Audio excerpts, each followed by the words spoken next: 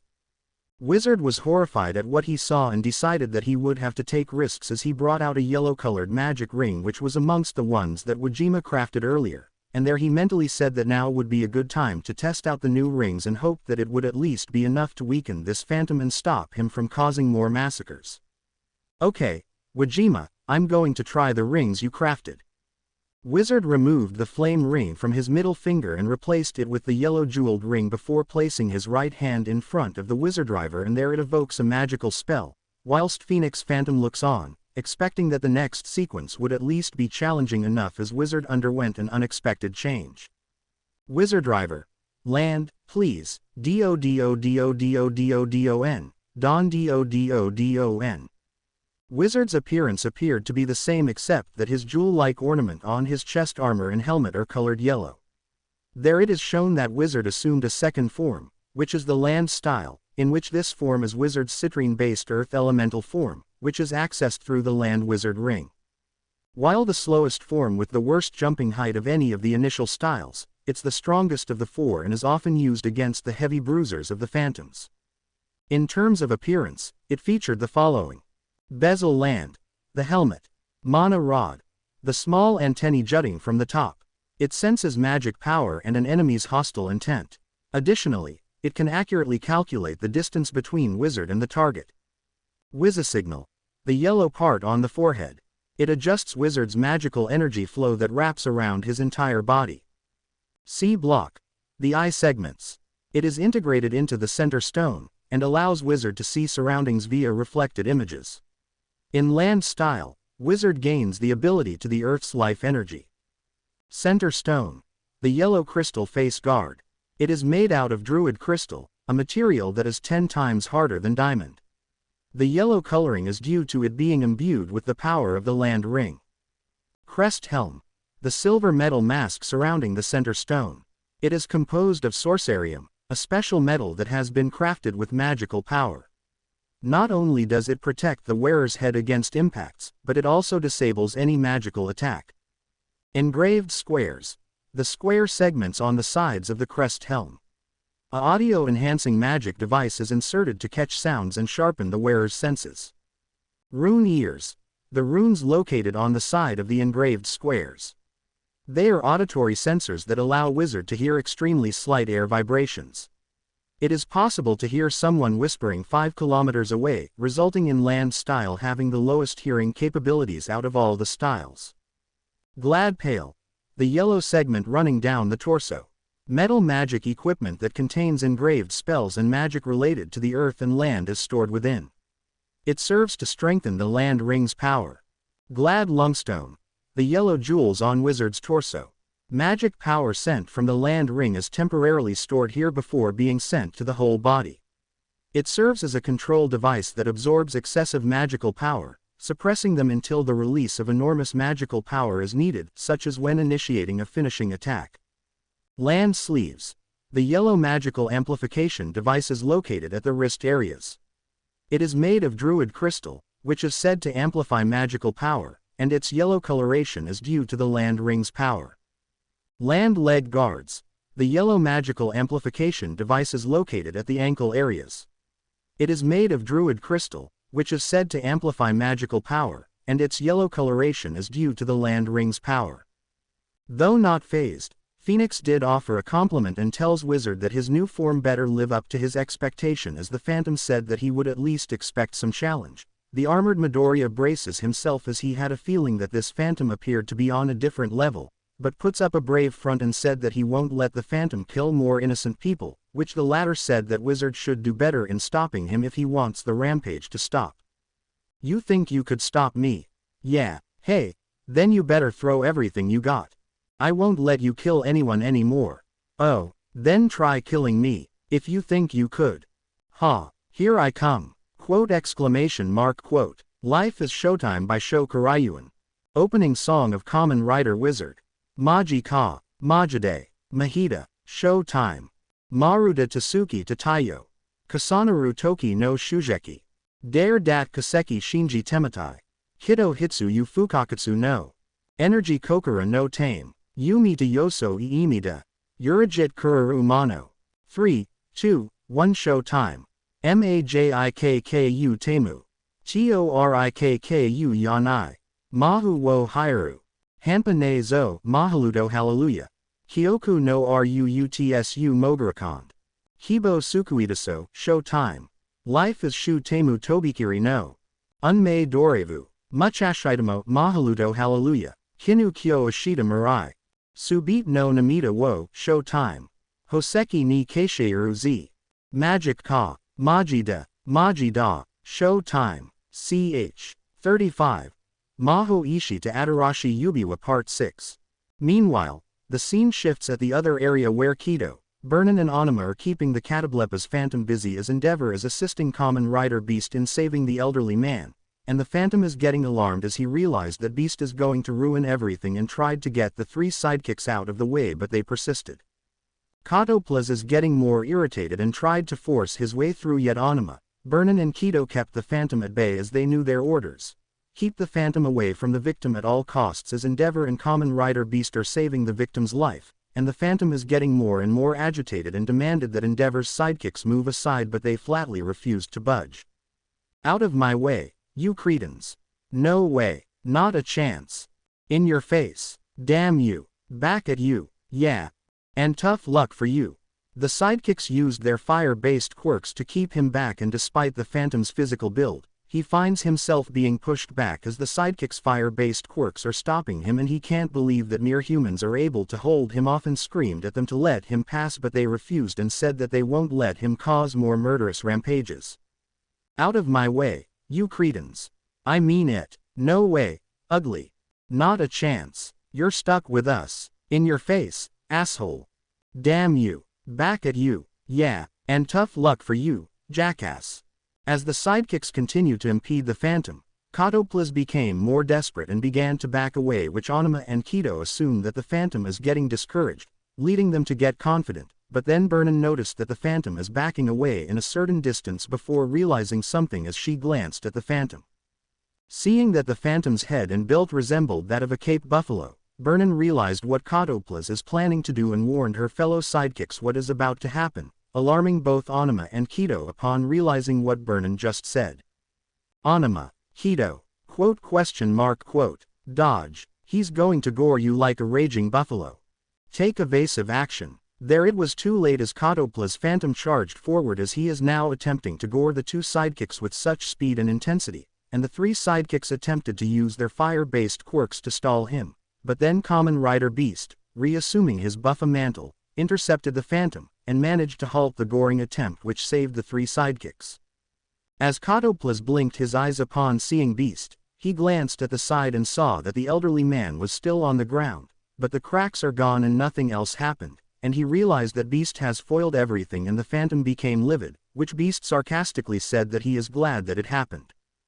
Damn you. Hey, you ruined everything. Too bad. Now my masters are definitely going to be displeased. Fine with me. Now I can eat you up. What? You're going to be my main dish. As the Phantom tried to push his way forward, Beast did the same, as the buffa mantle, having the mana that gives him the strength and attributes of a buffalo, helped him hold the Phantom in place, and their Beast told the sidekicks to fire everything they got, which Burnin, Onuma and Kido nodded in acknowledgement. Guys, this is your chance. Hit him with everything you got. Okay.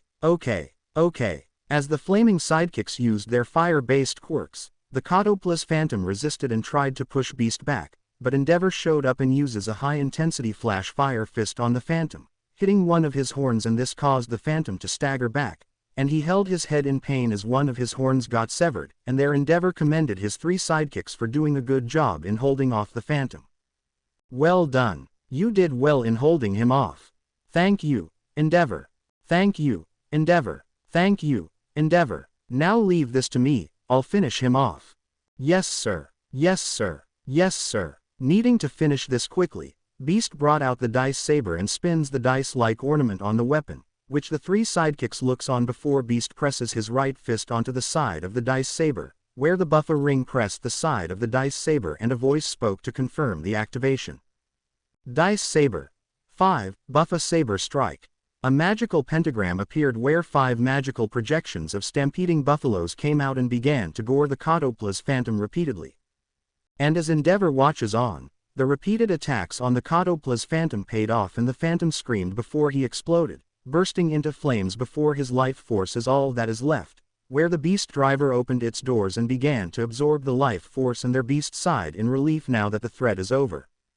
Burnin, Onuma and Kido approached Endeavor and asked what happened to the victim, and Endeavor reluctantly told his sidekicks that the victim is saved but is now rendered quirkless, as well as he told them how it happened, and the sidekicks stared wide-eyed in disbelief at what they just heard.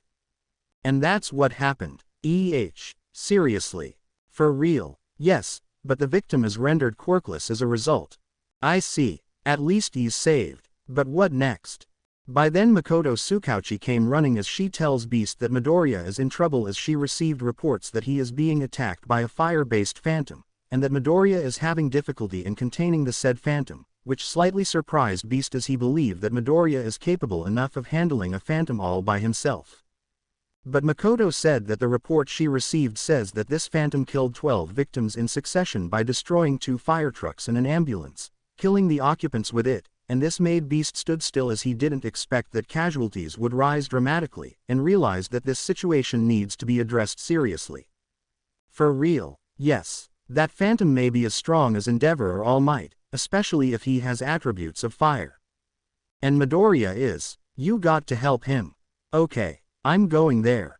Please hurry. Okay. Endeavor overheard the discussion and asked Makoto for the directions of the scene, and after hearing this, Endeavor told his sidekicks to help the police in securing the peace and order of this area, which the 3 sidekicks nodded in acknowledgement, and their Endeavor saw Beast remove the buffer ring from his right middle finger and puts on the Falco ring, then pressed his fist on the right side of the Beast driver and evoked another spell. Beast driver. Falco. Go. Fa Falco. The buffa mantle disappeared but is replaced by the Falco mantle, which Endeavor twitched his eye as he wondered if what he just witnessed is actual magic or some special effects, but Beast tells Makoto that he better go and help Midoriya, saying that if what she says is true, then there's a possibility that Midoriya might get seriously injured if this phantom is really that strong. Beast then flew away, and their Endeavor took Makoto with him, saying that he'll need her guidance on where to go, which she nodded and the two left as they follow Kamen Rider Beast, intending to head to where Wizard and the Phoenix Phantom are currently fighting, and hoped that there would be no more casualties. The Omokageto antique store where Wajima and Mineta stood behind Eri as she is holding the crystal ball where it shows that Wizard is taking a beating from the Phoenix Phantom as the Phantom appeared to be strong, and as Mineta watched he wondered what kind of phantom he is seeing, that he somewhat has a motif of a familiar-looking bird whilst showing that he has fire-based attacks similar to Wizard's flame style. There Wajima took notice of it and slowly became more worried as he realized something and told Mineta that the phantom that is attacking Midoriya resembled that of a phoenix, which Mineta stared wide-eyed in disbelief as he started to realize what Wajima is implying and voiced his denial about what Wajima just said as he wouldn't believe that Midoriya would be beaten easily. Are you serious, Mr. Wajima? Well, you saying that Midoriya's gonna die? No way. There's no way that Midoriya's going to die. Midoriya is going to win, right? Right. Tell me it is so.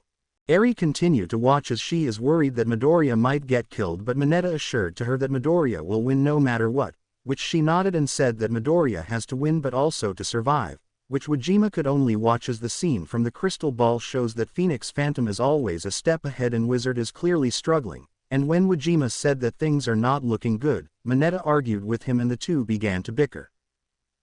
Are you serious, Mr. Wajima? Whose side are you on? Well, you saying that Midoriya's gonna lose. Are you rooting for that phantom? That's not what You scumbag senior citizen. You're a terrible turncoat. There's no way that Midoriya's going to lose. Midoriya is going to win, right? Right. Tell me it is so. Then the trio watched on as the next scene within the crystal ball showed that more police cars arrived and several cops came out and drew their guns before opening fire, shooting the Phantom down, but Mineta shrieked in dismay as he pointed out that bullets won't work on the Phantom, which Wajima agreed, yet he pointed out to Mineta that the cops have no knowledge about the Phantoms, hence they don't know what they are dealing with. And a few seconds later the Phoenix Phantom fired a stream of fire waves which struck the cops and they were set ablaze whilst the police cars were burnt before exploding, and as Wizard tried to stop the Phantom he was struck by the Phantom's fire wave before being kicked back, and this caused Mineta to freak out as he shook the crystal ball and shouted at Wizard to get away as he is no match for the Phoenix Phantom, but Wajima had to restrain him while urging him to calm down. "Mineta, let go of me, stop." But Midoriya is. "Calm down. But, let's pray that a miracle would happen." Life is Showtime by Sho Karaiyuan. Opening song of Kamen Rider Wizard. Maji Ka, Majide, Mahita, Showtime, Maruda Tasuki Tatayo. Kasanaru Toki no Shujeki. Dare Dat Kaseki Shinji Tematai. Kido Hitsu Yu Fukakatsu no. Energy Kokura no Tame. Yumi to Yoso Iimida. Urajit Kururu Mano. 3, 2, 1 Showtime. Majikku Temu. Torikku Yanai. Mahu wo Hairu. Hanpa ne zo Mahaludo Hallelujah. Kyoku no Ruutsu Mogurakond. Hibo Sukuidaso, Showtime. Life is Shu Temu Tobikiri no. Unmei Dorevu. Muchashitamo Mahaludo Hallelujah. Kinu Kyo Ashita Mirai. Subit no Namita wo, Showtime. Hoseki ni Keisheiru Z. Magic Ka. Majida, Majida, Showtime. Ch. 36. Maho Ishi to Adarashi Yubiwa Part 7.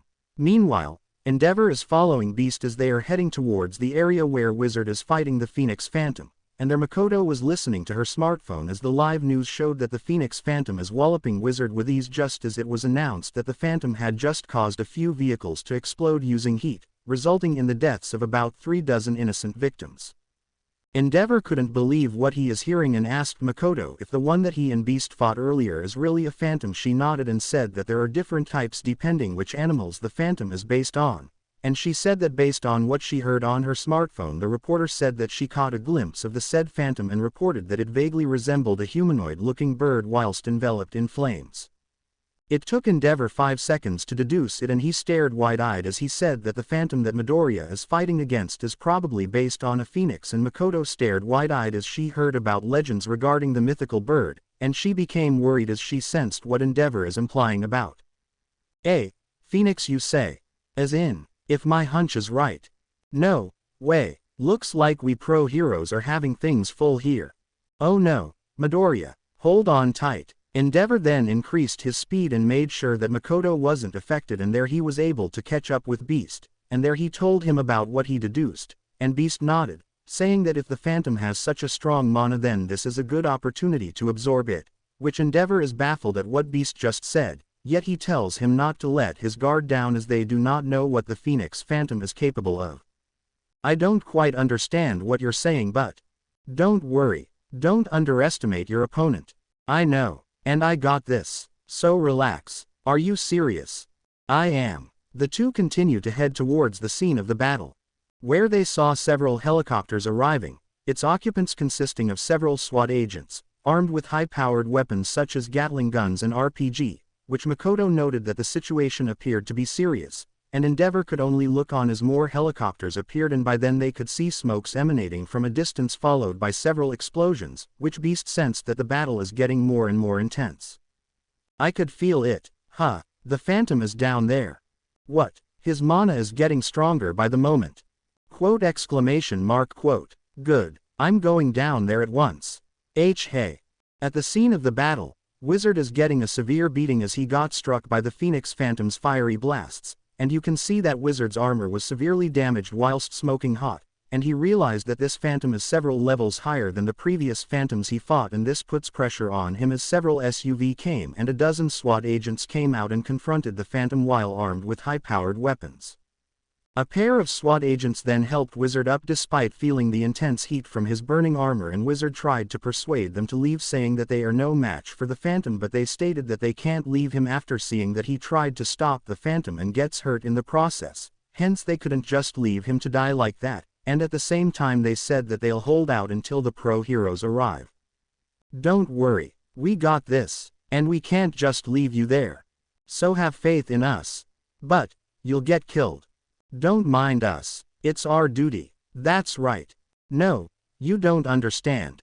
The rest of the SWAT agents confronted the Phantom and ordered him to stand down and surrender.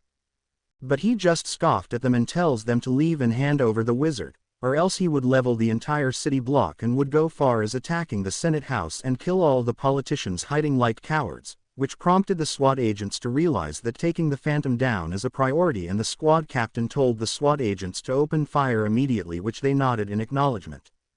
Yes sir. Seeing that the Phoenix Phantom is distracted, Wizard took the opportunity as he placed his right hand in front of the Wizard Driver, which it glowed, and there it spoke to confirm the activation. Wizard Driver. Bind, please.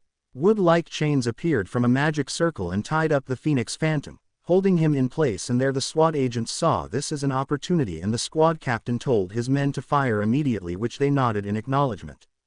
Yes sir. The SWAT agents open fire as they shoot the Phantom down with the RPG and Gatling gun, unleashing a barrage of bullets and shell, shooting the Phantom down while Wizard holds him in place, and the armored Midoriya mentally hoped that this would be enough to weaken the Phantom, and from there he would finish him off, as many lives were lost due to the Phoenix Phantom's murderous spree. However, the Phoenix Phantom unleashed his fiery aura, and the wave of flame-like aura struck the SWAT agents, causing them to get enveloped in flames, and they are screaming in pain as they were set ablaze, whilst Wizard staggered back as the Phoenix Phantom broke free, and he confronted the Wizard and told him that he can't be defeated no matter what kind of magic the Wizard uses. Ha, looks like you met your match, you brat. TCH. Now I'm going to put you out of your misery. I won't let you. Oh, there's still some fight left in you.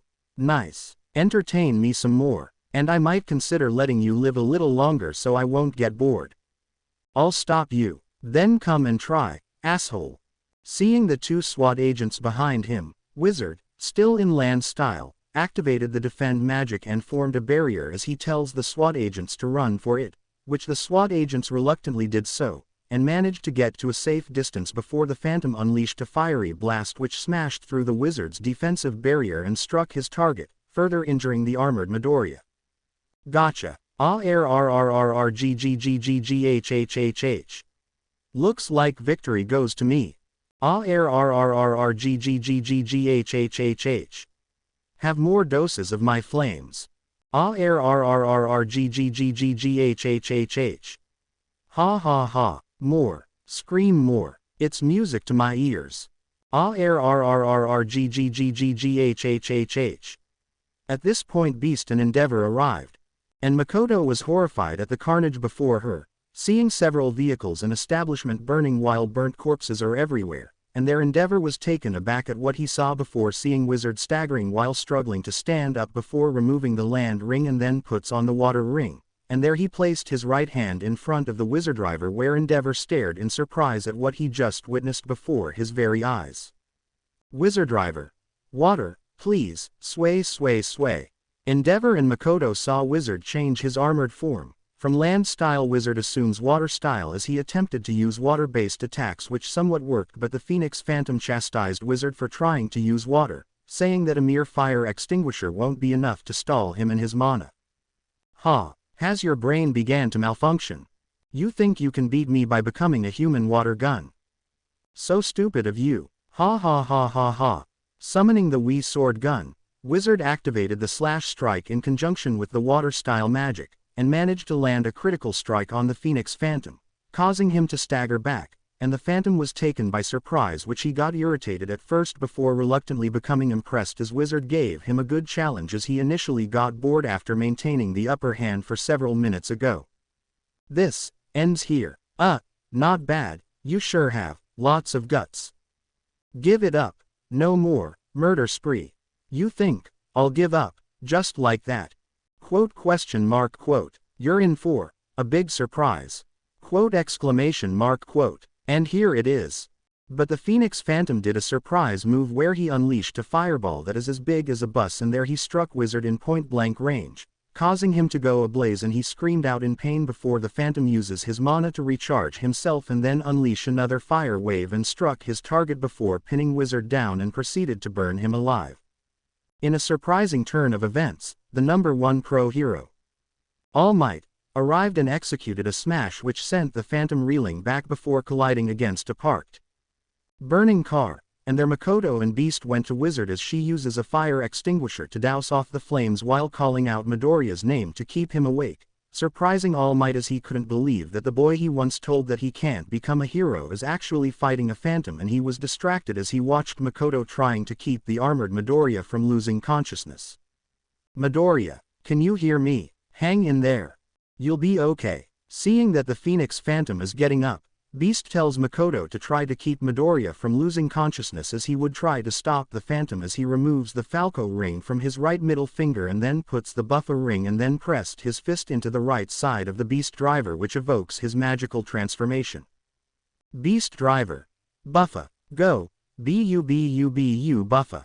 All Might stared wide-eyed as Beast's right shoulder area changed shape as the Falcon-themed shoulder pad changed into a Buffalo-themed shoulder pad with a cape-like mantle, and there he charges towards the Phantom, and the two brawled, which somewhat became an even fight in terms of physical strength as the battle seemingly went to a standstill as neither one back away. Their Endeavor joins the fray and assists Beast in repelling the Phantom, and surprisingly the Phoenix Phantom started to stagger back as All Might joins in and began to pummel the Phantom, and their Phoenix Phantom is getting irritated as he is being kept away from Midoriya as he wanted to kill the younger boy. Thinking fast, Phoenix Phantom fired a fireball and hits Endeavor straight on his face, which harmed the number 2 pro hero as his face was set on fire, and Endeavor staggered backwards as he held his face while screaming in pain. All Might was surprised by this and tried to land a punch, but the Phantom summoned a fire-based sword and stabbed All Might on the right side of his ribcage and managed to wound him. "Back off, you blondie bullshit. GG Guawak. My business is with that brat. GG Guawak. So stop getting in my way. GG Guawak. I'm going to kill that boy and nobody's going to stop me. GG Guawak." Phoenix then kicked All Might back and is heading towards the weakened Midoriya as Makoto is trying to keep him awake as Midoriya is still in his armored wizard form, but then she saw the Phoenix Phantom heading their way and she tried to get the armored Midoriya to stay awake as she feared that he might get killed by the Phantom. "Midoriya, pull yourself together. That Phantom is heading this way.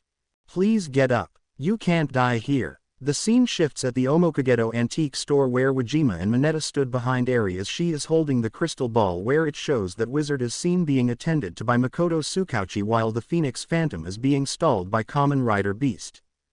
Though the two top pro heroes All Might and Endeavor joined the fray and managed to keep the Phantom at bay, but then things take a turn as the Phoenix Phantom stabbed the number 1 pro hero with his sword, which caused All Might to stagger back and is badly injured and bleeding. Then the Phantom unleashed a fireball blast which struck Endeavor on his face and the pro hero staggered back, as he appeared to be injured as well, and as Kamen Rider Beast tried to attack he was struck back before being thrown against the wall, momentarily knocking him down, and both Wajima and Mineta were horrified to see that a strong Phantom managed to take down the number 1 and number 2 pro heroes while Beast got incapacitated and Midoriya is badly wounded at the moment. "No way, Midoriya, this is bad. Can't we do something?" "I'm afraid we can't. But, we'll just have to watch and observe." "You can't be serious." Eri was watching as well and her hands trembled while holding the crystal ball, and she is worried about what might happen next, and silently prayed for a miracle as she sees that Midoriya is badly hurt to mount a comeback. "Please, someone help Izuku." The scene at the crystal ball showed that some minor pro heroes came after receiving reports of the incident, and their Eri, Wajima and Mineta watches on as the minor pro heroes began to gang up on the Phantom, which Mineta believed that Midoriya is going to be saved, though Wajima said that it's too early to tell given how the Phoenix Phantom gave All Might and Endeavor a hard time. "Alright, help came. Midoriya's going to be saved." "Hold on. It's too early to tell." "Why not?" "From the looks of it."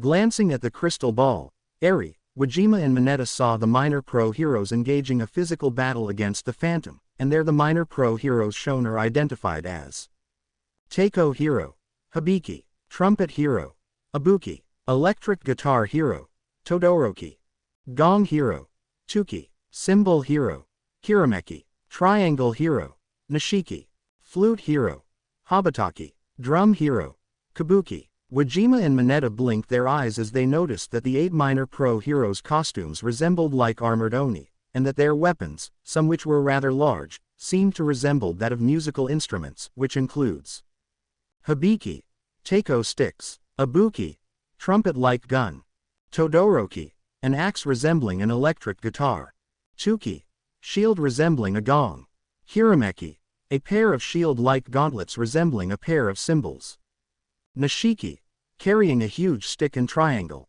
habataki, carrying a spear-like weapon that visually resembles a flute, kabuki, carrying a pair of weapons resembling a pair of drumsticks. Mineta wondered if those 8 are really pro heroes, as he felt that their weapons look rather lame, but Wajima said that he has a feeling that the 8 pro heroes might have a hard time, given that All Might and Endeavor are having difficulty in stopping the Phantom, which Mineta agreed and felt that Kamen Rider Beast should handle this. Then the other wizard should take a shot. But he's down at the moment. Let's hope that those pro heroes buy him time to recover. You mean, I doubt those pro heroes might hold the Phantom. Suddenly Eri gasped, and as Wajima and Mineta went closer, the scene at the crystal ball shows that the Phantom unleashed a fireball blast and struck the minor pro heroes, setting them on fire, and they can be heard screaming while running around as they are being burned to death, and the flames enveloping their bodies were so intense that the pro heroes' screams can be heard via the crystal ball. I.e., it took less than a minute before the minor and pro heroes falling dead on the ground, their bodies still ablaze while their armored costumes melt away, yet their charred corpses were visible and gruesome, which Eri, Wajima and Mineta were horrified at what they seeing what just happened, and this made them feel worried as Midoriya appeared to remain in bad shape. No way, that Phantom's killed those pro heroes. Midoriya, he's still hurt. This is bad, if he doesn't get up. Can't we do something? Midoriya needs help. I'm afraid we can't. But, we'll just have to watch and observe. You can't be serious. Midoriya's going to die. However, things took a turn as more minor pro heroes showed up, yet they seemingly were not bothered at seeing the corpses of the fallen minor pro heroes, and they told the Phantom that he is going down, unaware of the fact that they are about to face someone who is not human, and yet they showed misguided confidence as they believe that the Phoenix Phantom is easy picking. Nice special effects, but that won't work on us. And we'll beat you up and show you why we pro heroes are the best. Yeah, the second group of minor pro heroes that showed up are getting ready as they expect that reporters and their cameramen are nearby, and the minor pro heroes are making themselves look good so that they would look favorable in the eyes of the masses. They are identified as the Crab Hero, Scissors, the Buffalo Hero, Zolda, the Stingray Hero, Raya, the Rhinoceros Hero, Guy, the Tiger Hero, Taiga, the Imperial Hero, Emperor, the Stealth Hero, Verde, the Shark Hero, Abyss. Life is Showtime by Sho Karaiyuan. Opening song of Kamen Rider Wizard. Maji Ka, Majide, Mahita, Showtime, Maruda Tasuki Tatayo. Kasanaru Toki no Shujeki, Dare Dat Kaseki Shinji Tematai. Hito Hitsu Yu Fukakatsu no. Energy Kokura no Tame. Yumi to Yoso Iimida. Urajit Kuraru Mano. 3, 2, 1 Showtime. Majikku Temu. Torikku Yanai. Mahu wo Hairu. Hanpa ne zo Mahaludo Hallelujah. Kyoku no Ruutsu Mogarakond.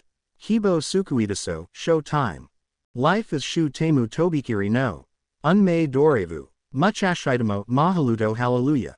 Hinu Kyo Ashita Mirai. Subit no Namita wo, Showtime. Hoseki ni Keisheiru Z. Magic Ka. Majida, Majida, Showtime. Ch. 37. Maho Ishi to Adarashi Yubiwa Part 8. Back at the scene of the battle. All Might was horrified at seeing what the Phoenix Phantom did to the minor pro heroes, which they were charred to death, and now another batch of pro heroes showed up, and the number 1 pro hero noticed that the current batch of pro heroes that showed up appeared to sport costumes similar to the first batch of pro heroes that just got killed. And there you can see that the new entrant's armored costume sports a differing motif. Scissors sports a brown and black colored armored costume that made him look like a humanoid crab.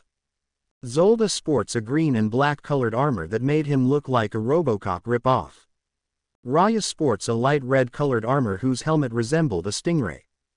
Guy sports a silver colored armor where his helmet has a rhinoceros horn. Taiga sports a white and black armor where his helmet resembled the head of a white tiger. Emperor appeared to have brown and black armor which vaguely look like a barbarian's design, yet his helmet has horns of an impala. Verde has green and black armor but his helmet resembles the head of a chameleon. Abyss armor is predominantly blue, and his armored accessories has the designs of a shark. All Might became worried and told the minor pro heroes to fall back, saying that the opponent is too strong for them to handle, but the minor pro heroes confidently assured to All Might that they can handle this and told the number 1 pro hero to rest as they will defeat the target. Don't worry, we got this, and that villain is going down big time, so take a break and leave him to us. Yeah, Scissors was the first to step forward and pressed a button on his left gauntlet, where moments later a support robot appeared which resembled a humanoid-looking hermit crab, identified as Volcancer, and began to beat up the Phantom while Scissors armed himself with a shield that resembled a hermit crab's back. Phoenix was rather amused by this and felt that this may be a minor workout and jabbed his fingers onto the crab robot before unleashing a fire blast which caused Volcancer to explode into metallic pieces, surprising Scissors, and their Phoenix Phantom told him that he made a mistake sending a toy at him. You sure are stupid. No way. You think you can beat me by sending a toy robot at me? Ha. I'm not scared. I'll take you down. So you have a death wish, huh? I'm going to beat you up. Then say bye-bye, asshole. I'm going to get you. The Phantom then unleashed a rather huge fireball and threw it towards Scissors, who blocks it with his shield, but despite this the blast incinerated the shield and Scissors was caught by the fireball and he bursts into flames, which he screamed before dying on the spot, and All Might was horrified at what he just witnessed. Raya was next as he pressed a button on his left gauntlet, which resembled that of a stingray's body, and there a support robot appeared, which resembled a human-sized manta, identified as Evil Diver, and Raya rode on the support robot and head straight towards the Phantom, intending to ram him, but the Phantom got bored and fired another huge fireball, hitting squarely at his target, and the result is that Raya and his support robot exploded and reduced to a burnt corpse. The still injured All Might was further horrified at this and willed himself to get up, but the Phantom slapped him back and tells him to stay put and watch how he would make an example to the idiots who think they can defeat him with cheap tricks and theatrics. Stay down, you old geezer. UUUUHHHHNNNNFFFHHH. Stay there and watch. Bear witness as I'm going to kill these poor excuse for some pro heroes. And no, and you'll be feeling sorry for that. Don't. Guy went forward and summoned his weapon, a right-hand gauntlet that resembled a rhinoceros head with a long horn, and began to charge forward and began to hit the Phantom with his weapon, and as the Phantom retaliated, Guy dodges it and continued to strike his opponent while evading, and to his surprise, Phoenix Phantom finds himself getting a bit of entertainment as Guy doesn't appear to be a pushover. Hey, not bad. Getting scared now. You look like you could present a challenge, and you don't look like a weakling. Of course, I'm strong. Really? You bet. Then show me what you got.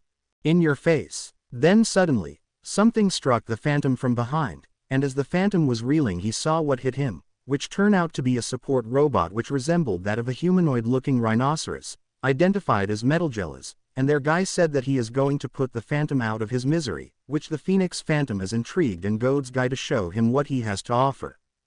So you have a few tricks. Surprised. I bet you are. So I take it that's your trump card. You bet. Then come at me, show me what you got. No problem. And you better not make me regret it. Too bad. Their Metalgelas began to charge forward with Guy mounting onto his support robot, acting as the horn, which the support robot began to build up speed as it charges forward to ram the target, and just as both Guy and Metalgelas are about to hit their target, the Phantom fired a larger fireball that is the size of a bus and struck them. This resulted in Metalgelas exploding and reduced to metal debris and burning wires, yet Guy somewhat survived, as his armor was quite thick and able to withstand the attack, which the Phoenix Phantom was rather impressed at seeing someone managing to survive his attack, and felt that Guy is above than a mere target practice. So you managed to survive. Hey, I'm strong, so your damn matchbox won't hurt me. You still act so smug after I melted your toy robot. I can make a new one, right after I beat you. Oh, what made you say that? Heh, my armor is thick, and I just withstood your flaming marshmallow, so you can't beat me. Is that so? Ha, you bet. After hearing that guy saying that his armor is strong that it can withstand any attack, the Phantom felt amused and summoned another large fireball and struck Guy, but this time he is set on fire as the fireball penetrated the target's armor and now Guy screamed as he went ablaze and ran around in panic before falling to the ground and died. The Phantom then dared the remaining pro-heroes to take a try. And Emperor stepped forward as he summoned his weapon, which is a spear-like gauntlet that has two drill-like weapons, and began to attack, and while the Phantom was hardly phased, he didn't notice that Emperor uses a remote control to summon his support robots, where about 12 gazelle-looking humanoid robots came charging, as they gored the Phantom, which had him stagger backwards, and their Emperor leaps forward and did a knee strike, which the Phantom fell down to one knee. As Emperor unwisely celebrated thinking that he won, Phoenix Phantom was pissed and grabbed his opponent's head with both hands and crushed it, penetrating his helmet, and his skull cracked before shattering, and was killed instantly, which his dead body slumped to the ground, laying in a pool of blood, and there he shifts his attention towards the weakened Midoriya. Taiga attacked the Phantom from behind using his battle axe and strikes him in reckless abandon, where he repeatedly mumbling that he is going to be a hero, but the Phantom wasn't amused and summoned his flaming sword and stabbed Taiga on his chest, penetrating his chest armor and pierced his heart, and Taiga slowly died after slumping onto the ground. This now leaves Zolda, Verde and Abyss as the remaining minor pro-heroes, and there the Phoenix Phantom dared them to step forward and demanded that they at least present a challenge, or risk getting a violent death if they bore him, which the trio were hesitant to respond. So, who's next? What's the matter? Got cold feet? Abyss stepped forward and raised his left forearm, which houses a gauntlet that resembled a shark, and there it fired streams of water, dousing the Phantom, which only pissed him off, and as he is about to put the minor pro-hero out of his misery, two support robots showed up, one resembling a humanoid-looking saw shark and the other resembling a humanoid-looking hammerhead shark. They are identified as Abysslasher and Abysshammer, and there they joined Abyss in ganging up on the Phoenix Phantom, managing to at least pinning him down. But the Phoenix Phantom only got irritated further and struck them with another huge fireball, which the two shark-themed robots exploded, and Abyss was set on fire as the flames penetrate his armor and eyed being burned alive, where he died after close to a minute. Then something struck the Phantom from behind, and as he looked behind he is baffled as he could not see who attacked him, and then he was struck down again and the Phantom couldn't see who did it, and he became more pissed as the unseen attacker continued to ambush the Phantom. And there All Might noticed that one of the minor pro-heroes uses an invisibility quirk and hoped that it would keep the Phoenix Phantom busy to allow Endeavor to recover and mount a comeback. Please keep him busy a little longer. However, the Phoenix Phantom was able to predict the next sneak attack and caught the unseen attacker, and uses his body to generate enough heat to force the invisible quirk user to become visible, and there it turns out that it was Verde. And the Phantom is pissed that he grabbed Verde's neck and twists it violently, which broke, and the pro-hero died instantly. Now Zolda is the only one standing, and their Phoenix Phantom asked him if he has any last words. Which the minor pro-hero said that he has many, and there he brought out a submachine gun and opened fire, shooting the Phantom with a barrage of bullets, though the Phantom chastised him for being foolish as the Phantom reminded that bullets have no effect on him. But Zolda said that it is merely a greeting as a rather huge support robot arrived, in which it was 10 foot tall, colored green, and resembled a mechanical minotaur. Ha, what do you think of this? Another damn toy. Don't worry, this one will keep you busy. Really. And I promise that you're going to cry, uncle. Are you trying to joke me? Yup. The support robot, Magnagiga, appeared to be heavily armored, and as the Phoenix Phantom threw a huge fireball at the support robot, it absorbed the blast, and for some reason it withstood the blast, and the Phantom was slightly taken aback, yet he felt that this might be a good challenge for him and decided to welcome that challenge. All Might saw it and wondered if Zolda would be able to hold out, as he noted that Magnagiga appeared to be slow-moving due to its massive size and weight, and he tried to will himself to get up and ignore the pain as he is forced to watch as Magnagiga fired some blasters from its arms, hitting the Phantom and had it stagger backwards, which Zolda gloated that the masses would adore him once he gets rid of the Phantom as spectacular fashion. Ha, damn, what do you say about that? You asshole. I'm going to beat you up and they're the likes of All Might and Endeavor would praise and respect me. You think you won? It's a guarantee. Hey, what a cheeky asshole.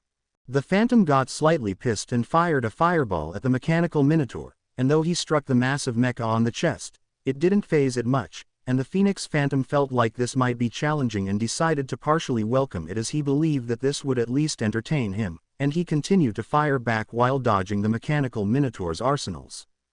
As Zolda was watching, he seemed to be relaxing as he believes that his support robot would finish the job, but All Might cautions him, reasoning that the opponent is not to be taken lightly, but Zolda assured to All Might that everything is under control as in that the day will be saved, and told the number 1 pro hero to sit back and relax.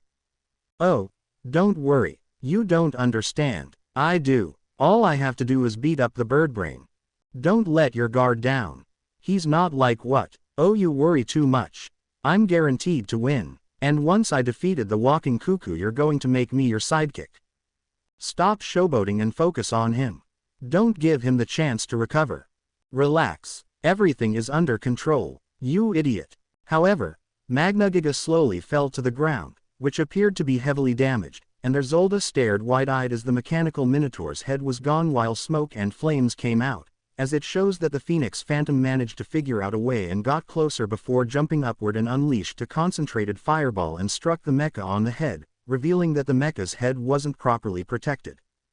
Zolda started to panic as he brought out his submachine gun, but the Phantom brought out his sword and stabbed the minor pro hero on his neck, penetrating his armor, and there the Phantom proceeded to behead Zolda, killing him on the spot, where his headless corpse fell to the ground, Nia being covered by a pool of his own blood, thus killing all the minor pro heroes, and he partially complimented Zolda for at least giving him a slight challenge.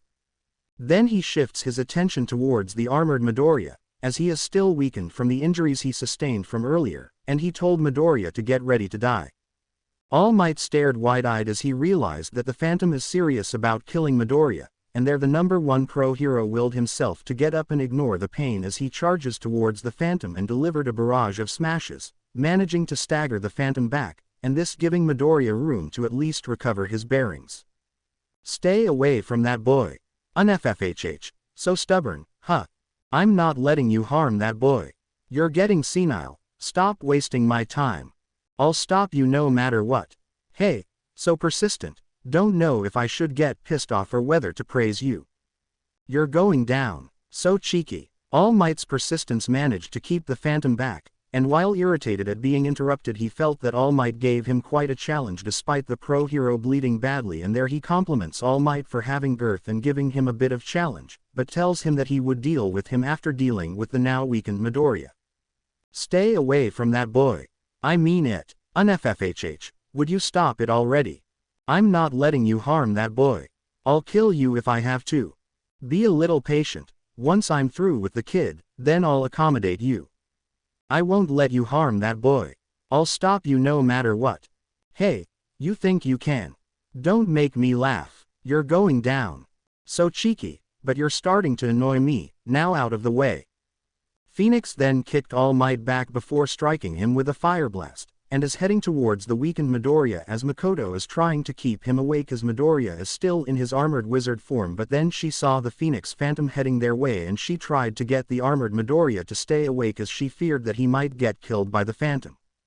Midoriya, pull yourself together. That Phantom is heading this way.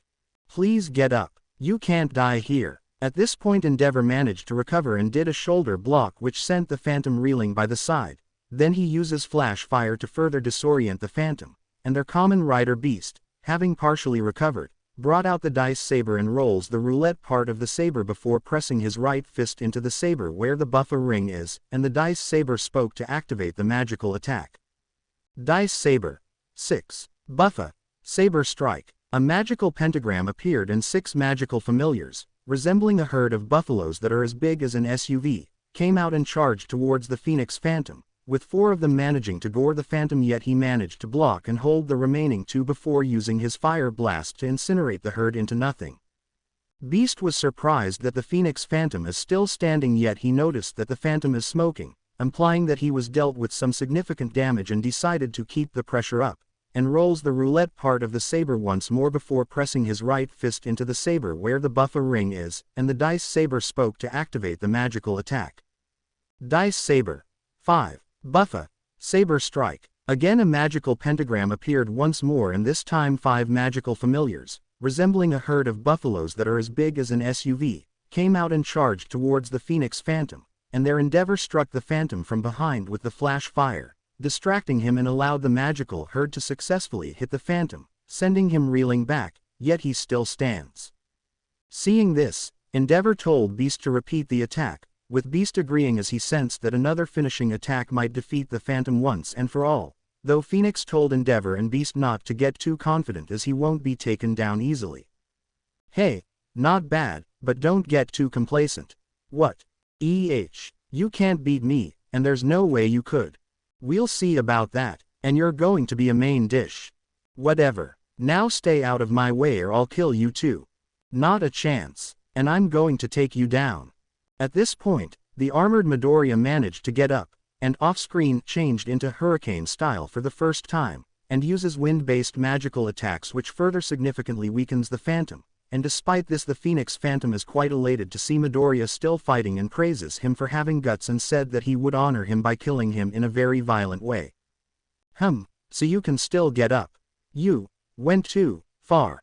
So, you still act so smug after I beaten you up. I will stop you. Oh, what made you say that even though you're losing blood and all? I'll stop you no matter what. As that's so, guess I'm starting to get pretty satisfied at this point. Guess I'm going to put you out of your misery.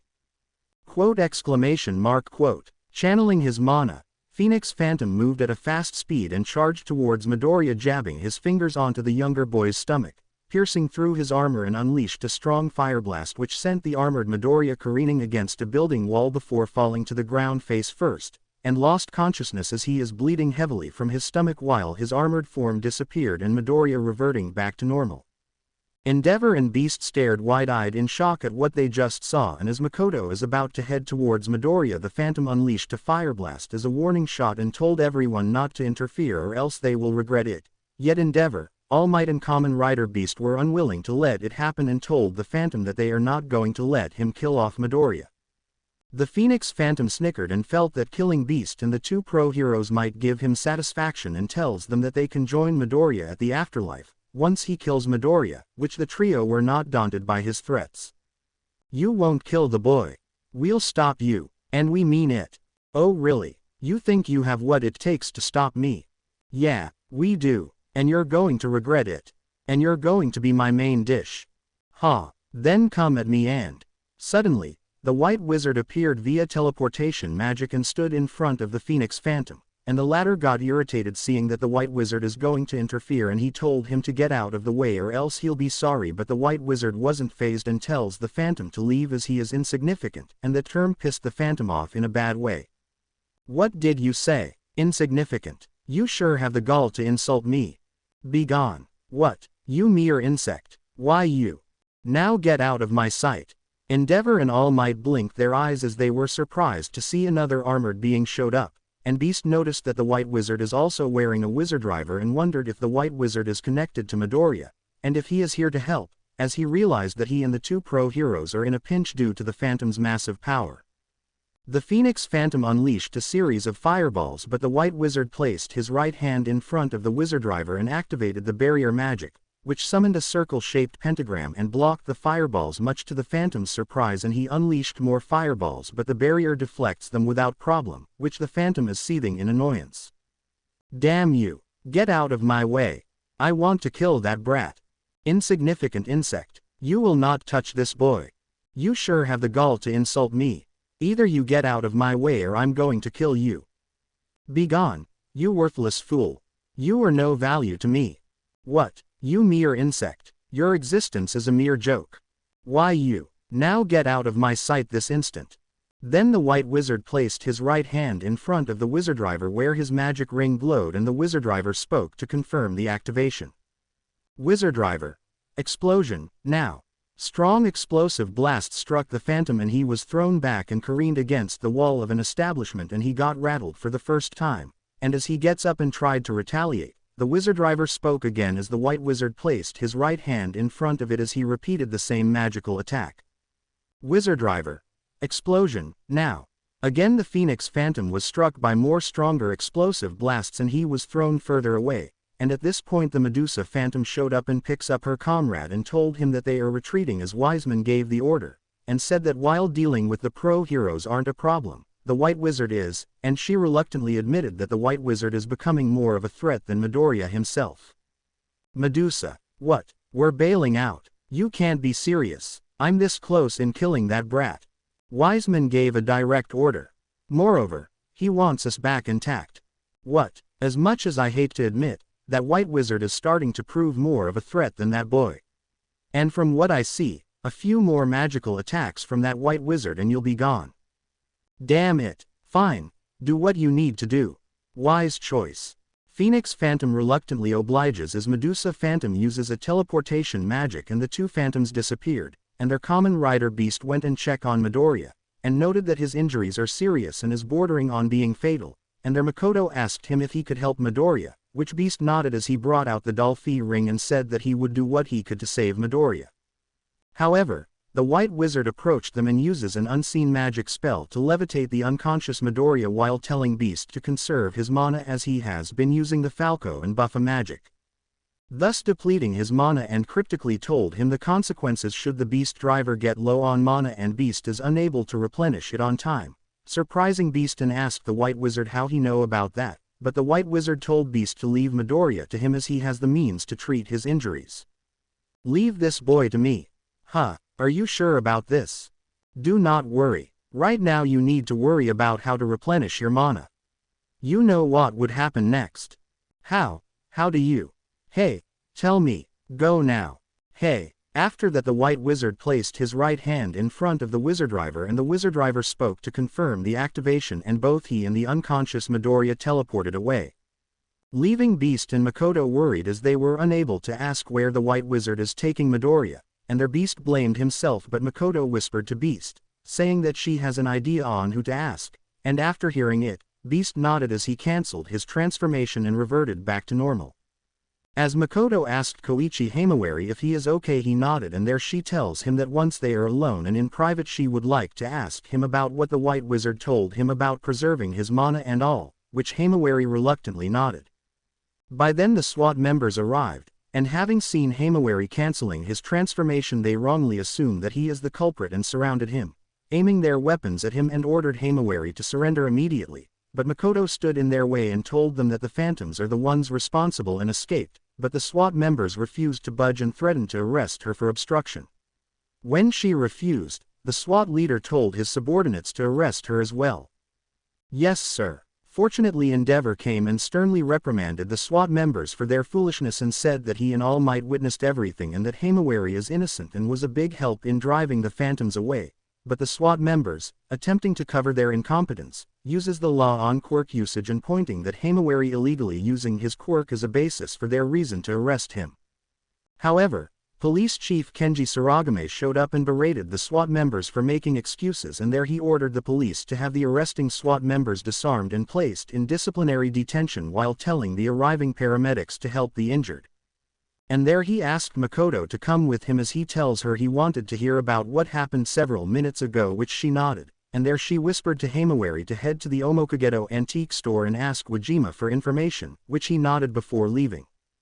At an unidentified area, the scene shows that Midoriya is laid on a strange table while only in his brief, and there you can see a white-colored pentagram hovering above the unconscious boy.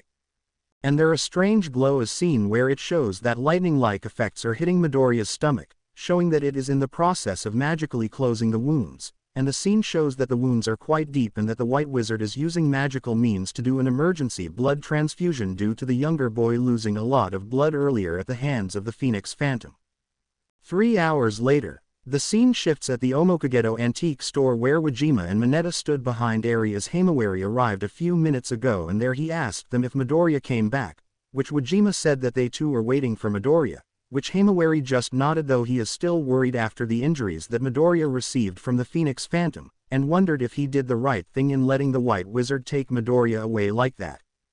Eri assured to Himawari that Midoriya would be okay and that the White Wizard can be trusted after helping in driving the Phoenix Phantom away, though Mineta wondered what could the White Wizard do as his magic were strong yet violent, such as using the explosion magic, though Eri said that she is sure that the White Wizard can patch up Midoriya in no time. Really? Eri? Yeah, I hope you're right. I'm sure Izuku will be okay. Me too. Can't wait to see him again. So let's wait for him to come back. Right. Outside the antique shop, Endeavor's sidekicks are stealthily watching as they were instructed by Endeavor to secretly follow Himawari as Endeavor believed that Midoriya was taken there in secret. And their Burnin, Onuma and Kido began to disguise themselves as regular customers, and there she told her fellow sidekicks to act natural and not do anything to give themselves away as they are here to confirm if Midoriya is inside the antique shop or not, which Onuma and Kido nodded in agreement. Okay, boys, you know the drill. Yeah. We're only here to see if this Midoriya kid is brought here. Once we find the answer then we leave and report to Endeavor. Yeah, and make sure not to give ourselves away, unless under extreme circumstances. Yeah, and so the three members of the Flaming Sidekicks entered the antique shop and pretended to be customers who were looking for something, and Wajima assumed that they are customers and began to accommodate them, and Burnin nodded, seeing that their initial plan is working quite well, and there she pretended to inquire if he has a rare item, which Wajima nodded. So, do you have a particular item? Oh, which one? That. That's a very rare item. Is it for sale? Yes. So how much? Well, Himawari sighed as he told Eri and Mineta that he better inform Makoto that Midoriya isn't here, and Eri promised him that she'll let him know if Midoriya returns here, which Himawari nodded in appreciation, and he also hoped that the Phantoms won't take advantage of this as he admitted that the Phoenix Phantom is someone not to be taken lightly. However, something unexpected took place as three persons in armors entered the antique shop and everyone inside glanced at the newcomers, where they got a closer look at the three persons in front of him, and all are wearing armor suits that have a vague motif of a Cerberus. Himawari glanced at them and he can tell that they are staring straight at him and calmly asked if they need something from him, and the atmosphere started to get tense. Is there a problem? Yes, there is, and it's you. You are under arrest. What? We are from the Hero Public Safety Commission. And on behalf of them.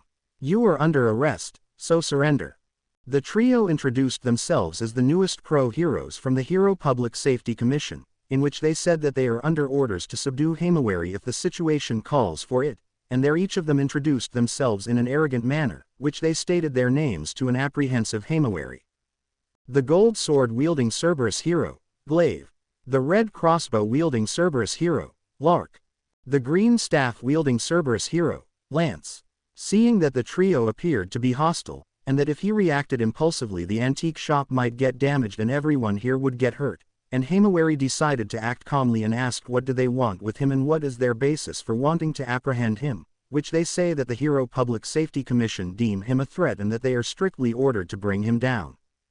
Himawari sensed that something is not right here and reiterated that he didn't commit any crime, though Glaive said that they have evidence that he is a villain wearing a golden armor that has a motif of a lion and possess a quirk that has attributes of the following animals: buffalo, dolphin, falcon, chameleon. Himawari wondered how the Hero Public Safety Commission knew of this, yet he can tell that they have no idea that he is quirkless and that he is only using a temporary borrowed magic, and tells the trio that he would get and consult a lawyer first before deciding to turn himself in, which Mineta agreed with what Himawari said. I agree with what Himawari said. He should get a lawyer first. And if he's under arrest then he should get a lawyer first before you take him away. And do you have a warrant? You can't just arrest him. So get out and leave. And we mean it. Yeah. However, the three Cerberus armored pro-heroes said that it is outside of their jurisdiction as they were ordered to subdue Himawari through any means necessary, and there they deem Himawari a high-level threat and this warrant his immediate takedown, much to Himawari's disbelief. What was that? You heard us. You were deemed a threat by the Hero Public Safety Commission. And that's why you must surrender. Can't I call my lawyer first? Surrender now, or we will use force if necessary. That's right. Himawari tried to stall them as he tells Mineta and Eri to head upstairs as he has a feeling that the three armored pro-heroes are willing to use collateral damage just to make themselves look good to the public, yet Mineta and Eri are apprehensive that the three pro-heroes aren't going to abide in human rights. You two better head upstairs and... But, no way. Don't worry about me, all. We can't leave you. Yeah, we don't trust those clowns. Come on, you two. We're not leaving. That's right. Worried for Mineta and Eri's safety, Wajima intervened and urged everyone to calm down. Then he urged the three armored pro-heroes to take their business outside, saying that the insurance of the shop doesn't cover pro-heroes, but Lance grabbed Wajima by his collar and shoved him aside rather violently, causing the senior citizen to crash against a chair, injuring him in the process. Mineta, Eri and Himawari saw this and went to Wajima's side as the senior citizen clutched his left ribcage as he appeared to have been badly bruised, and their Himawari glared at them and demanded an explanation on why they did that. But the trio were unrepentant and demanded that Himawari surrender unconditionally or face the consequences. What was that? You heard us. You were deemed a threat by the Hero Public Safety Commission. And that's why you must surrender. And we mean it. After what you did to this person. You want me to surrender just like that? Surrender now or else. Do it now or we will use force if necessary. That's right. As a display of arrogance, Glaive brought out his weapon, which is a gladius which is emitting an energy source. Lance then brandishes his staff that also resembled a lance. And Lark brought out a metallic crossbow which is emitting an energy source, and there the three Cerberus armored pro-heroes gave Himawari a last warning, saying that the next one would be his last. You really want to cause damage here, huh? We will not say this again, so this is your ultimatum. You were deemed a threat by the Hero Public Safety Commission. And that's why you must surrender unconditionally. Not until I call my lawyer, and bring this man to a hospital. Denied. Surrender now without question, or we will use force if necessary. That's right. Seeing that the trio are serious, and with Wajima too hurt to move by himself, Himawari stood his ground and initiated his transformation into Kamen Rider Beast, and there the trio are pumped as they now have a reason to go all out and an excuse to use excessive force so as to make themselves look good in the eyes of the Hero Public Safety Commission. Okay, you two, you know the drill. Yeah. We will apprehend the target through any means necessary. Yeah, and make sure not to give him the chance to escape. Don't mind the collateral damage. The Hero Public Safety Commission will shoulder it. Yeah. Life is Showtime by Sho Karaiyuan. Opening song of Kamen Rider Wizard. Maji Ka, Majide, Mahita, Showtime, Maruda Tasuki Tatayo. Kasanaru Toki no Shujeki, Dare Dat Kaseki Shinji Tematai. Hito Hitsu Yu Fukakatsu no. Energy Kokura no Tame, Yumi to Yoso Iimida. Urajit Kuraru Mano. 3, 2, 1 Showtime. Majikku Temu. Torikku Yanai. Mahu wo Hairu, Hanpa ne zo, Mahaludo Hallelujah. Kyoku no Ruutsu Mogurakond. Hibo Sukuitaso, Showtime. Life is Shu Temu Tobikiri no. Unmei Dorevu, Muchashitamo, Mahaludo Hallelujah. Hinu Kyo Ashita Mirai, Subit no Namita wo, Showtime. Hoseki ni Keisheiru Z, Magic Ka, Majida, Majida, Showtime. Ch. 38. Doragon no Apiguredo Part 1. At an unidentified hideout, the scene shows that the wise man is listening to the Phoenix Phantom, in his human guise, ranting as he couldn't believe that there are 3 wizards at this time, and he is ranting louder that the white wizard ruined his day by interfering in his fun in attempting to kill Midoriya, and believe that if the white wizard hadn't interfered, Midoriya would have been dead at this time. Medusa Phantom, also in her human guise, told her fellow Phantom to stop whining and be grateful that he is still alive, reasoning that if he stayed and insist on fighting the white wizard he'd be dead by now, causing the two to bicker in a loud manner, momentarily forgetting that Wiseman is in front of them, as he watched the two argue over the fact that the white wizard interfered and saved Midoriya. Calm yourself, Phoenix. How can I calm down? That white-colored magical clown made a fool out of me. Be grateful that you made it back here in one piece. Who cares? Thanks to that white bread the brat escaped, and now he'll be back to foil everything. You're not going to do reckless things again. You got a problem. At this point Wiseman made his move and urged the two to calm down, and reasoned that with Midoriya badly injured, this is a good chance to take advantage and find more gates and have them spawn more phantoms, and tasked Medusa to continue in finding them, which she nodded in obedience, pleased that Wiseman praised her. Medusa, continue the task I assigned you to do. Yes, sir. And do not engage in battle unless it is necessary. Yes, sir. And be on the lookout. Our plans must not be revealed. Yes, sir. So make sure that everything goes well. Yes, sir. Wiseman then assigned Phoenix to do the same but advised him to partially tone down his MWA, so as not to attract unwanted and unnecessary attention, and gave him caution about Kamen Rider Beast, saying that the said wizard has the ability to absorb mana and that he might absorb Phoenix's mana if given the chance, hence Phoenix should be careful in dealing with Beast. Phoenix nodded and assured to Wiseman that he won't let Beast eat him and that if he managed to kill Beast then Midoriya would be next if he decided to show up unannounced. Phoenix, continue the task I assigned you to do. Fine. And do not engage in battle unless it is necessary. But in the event that the other wizard appear, and if the situation calls for it, then you may engage, but exercise caution. That particular wizard can absorb your mana. Fine. I'll kill him if he tries it. And be on the lookout. Our plans must not be revealed. If the wizard resurfaces, there's a chance that he's still weakened by his wounds. If you see the chance, you may do so. Hey, it'll be a pleasure.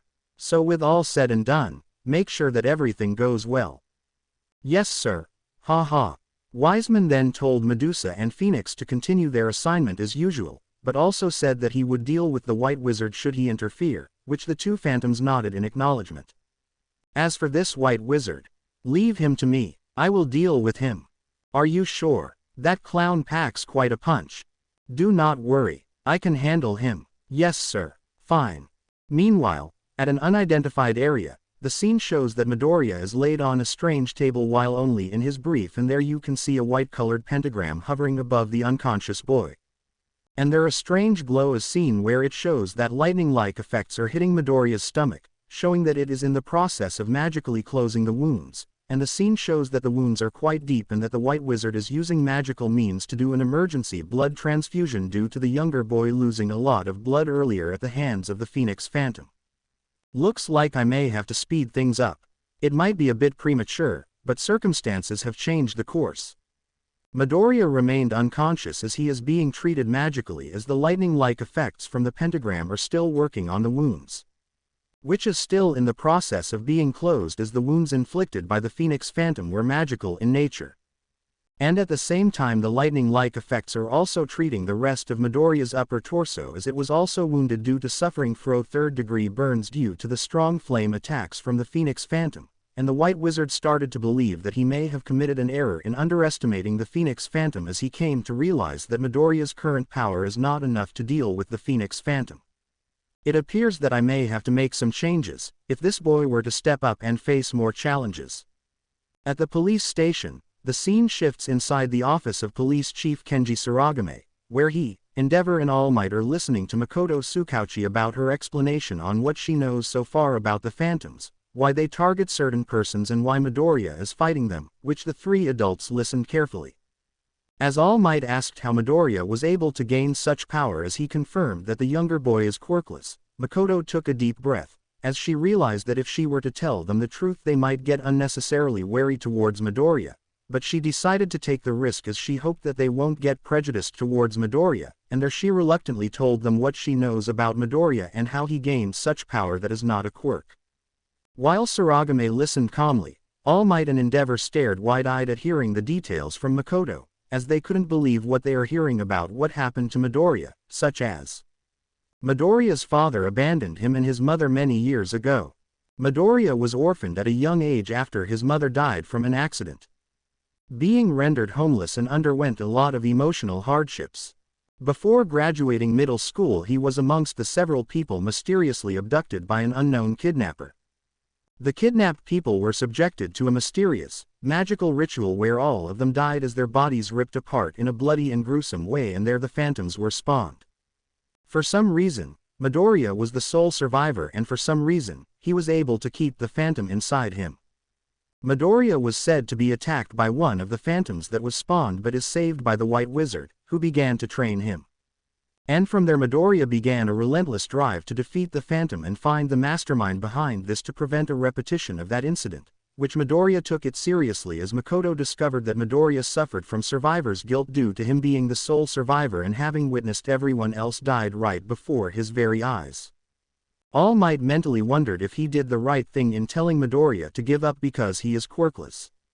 And now he is wondering if Midoriya might end up getting corrupted, as he still believed that the younger boy is not mature enough and is using the incident as an excuse to play hero, which Makoto guessed that this is what All Might is thinking, and she chastised him for assuming so shallow as she reminded him that Midoriya took a great risk in trying to stop the Phoenix Phantom from killing more people. Is that how you poorly think of Midoriya? I wasn't. Weren't you listening to what I said a moment ago? Midoriya had a rough and tragic childhood. Being abandoned by his dad, losing his mother to a hit-and-run incident, abandoned by his family, then was abducted along with other people, then forced into a ritual. Everyone else died while Midoriya was the only one to survive. And though he mysteriously gained magic, it was at a cost, as he saw people died in front of him before they were turned into phantoms. But that boy, he may be 14 years old, but he took the mental burden of fighting the phantoms, as he doesn't want another tragedy to take place, and Midoriya is even willing to forego high school because he knows that ignoring the phantoms would cause him more guilt. So stop second-guessing Midoriya just because you think he's immature on the account that he's a minor. As Saragame tried to calm Makoto down, Endeavor received a distress call from Burnin, which he accidentally activated the speaker, and their Burnin told Endeavor what is happening at the Omokagedo antique store, which 3 pro-heroes from the Hero Public Safety Commission are attempting to unjustly arrest Himawari and injured the store owner in the process.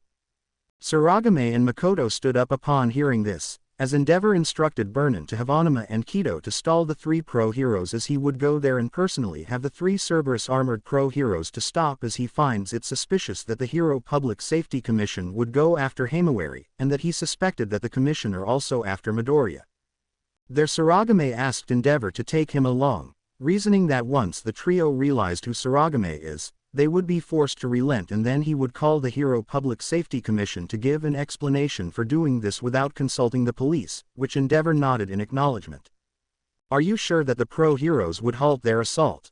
I'm sure they would, and I'm sure they are aware of what would happen if they show insubordination towards a police official. I see, so please take me with you, Endeavor.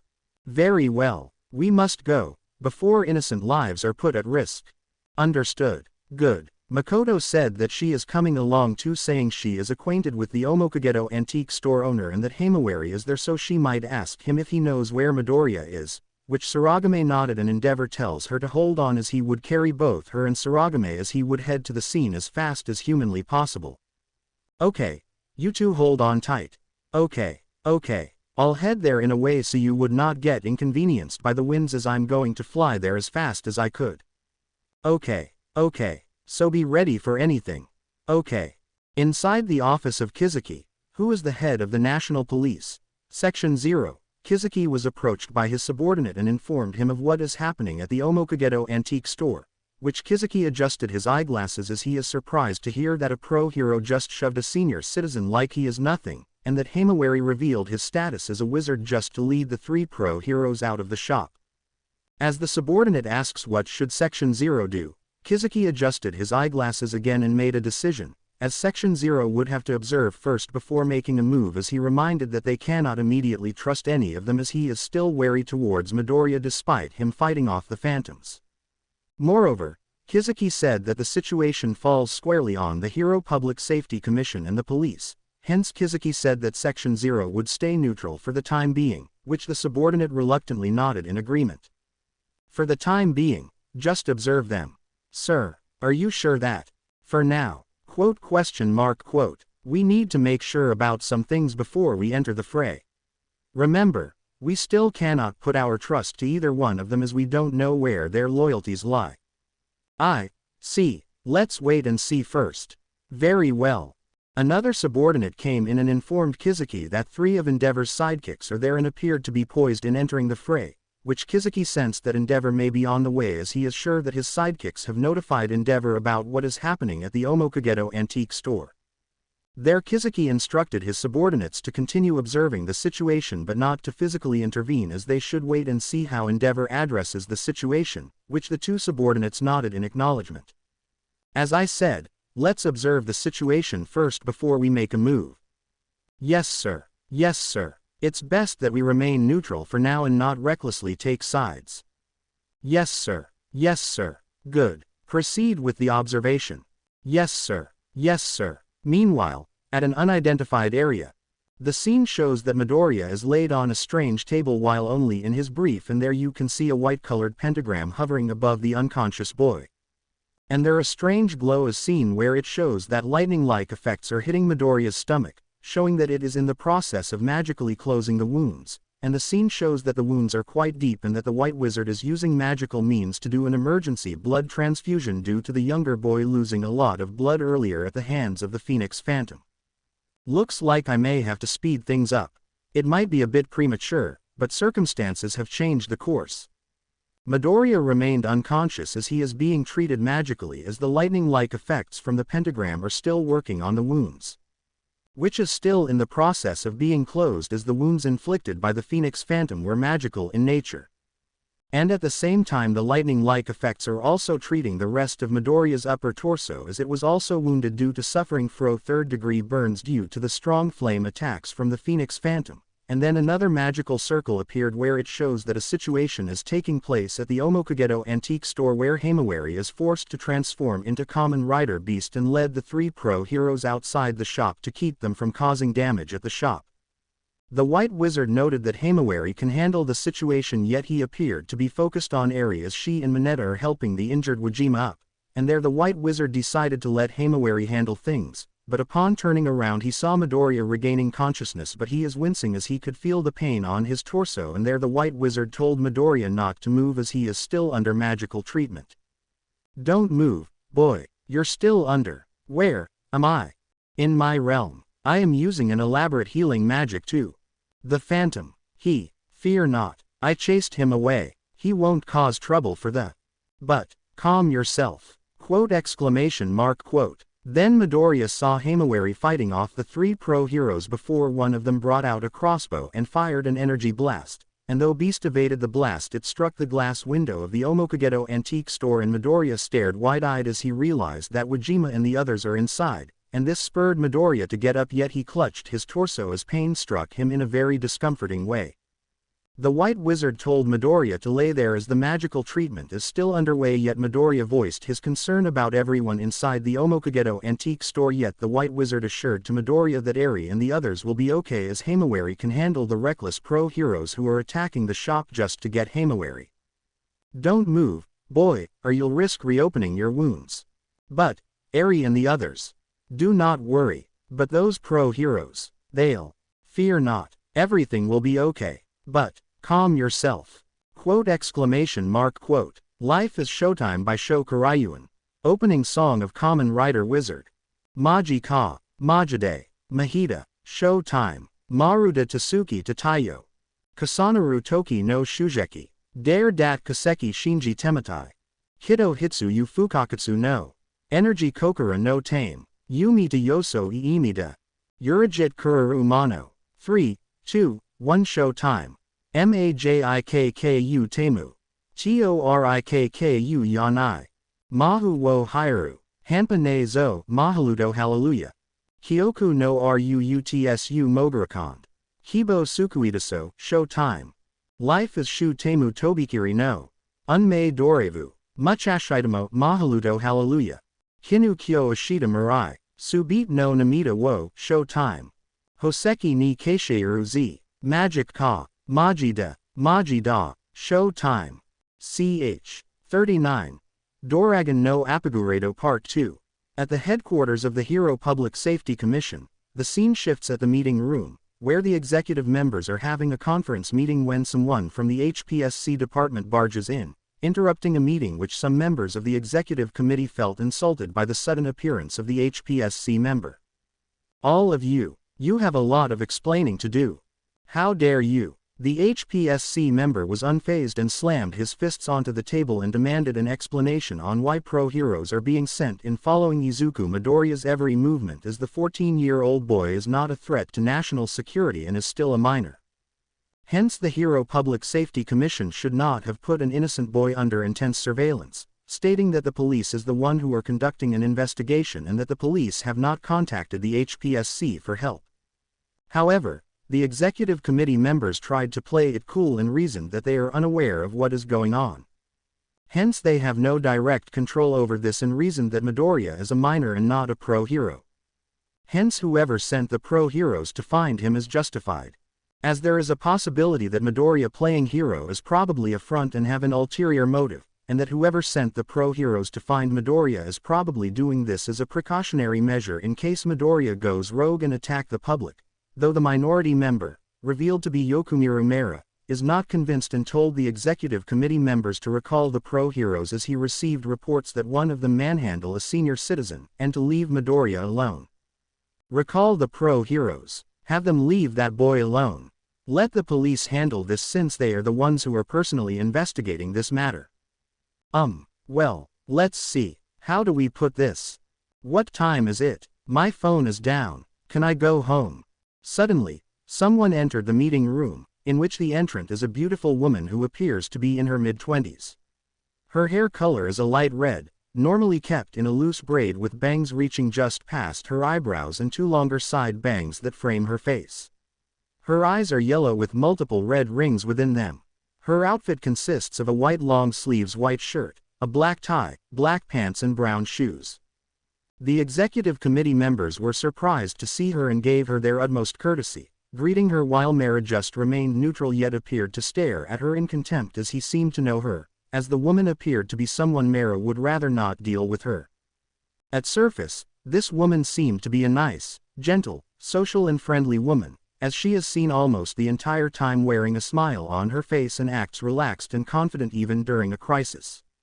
Though the minority committee members can see through her facade as they can tell that she has an ulterior motive. The woman, identified only as Makima, smiled and said that it was she who sent the three pro-heroes to find Midoriya and his accomplice. Showing the picture of Himawari, and that she instructed the pro-heroes she sent to subdue and apprehend Midoriya and Himawari through any means necessary, which Mera expressed shock and disapproval at what he just heard, demanding an explanation on why would she do that as Midoriya and Himawari did not show any signs that they are a threat to public and national security. Moreover, he told Makima that he heard a lot of intel that Midoriya saved lives while fighting the unidentified villains, yet Makima reiterated that both Midoriya and Himawari are deemed threats and thus they must be subdued and apprehended immediately. She then asked the executive committee members if they agree, which they unanimously nodded in acknowledgement. Yes, ma'am. Yes, ma'am. Mera was not pleased with what Makima said and there he told her that she is making a grave mistake. Reiterating that there is no proof that either Midoriya or Himawari are threats to public safety yet Makima said that she already made her decision and that decision stands, hence the three pro-heroes she sent are expected to bring in Midoriya and Himawari by hook or crook. You can't be serious. I'm telling you, Izuku Midoriya is not a threat. Yes he is. He possesses a strange power. I was told that he was born quirkless but suddenly he gained a power that is not registered in the quirk registration list.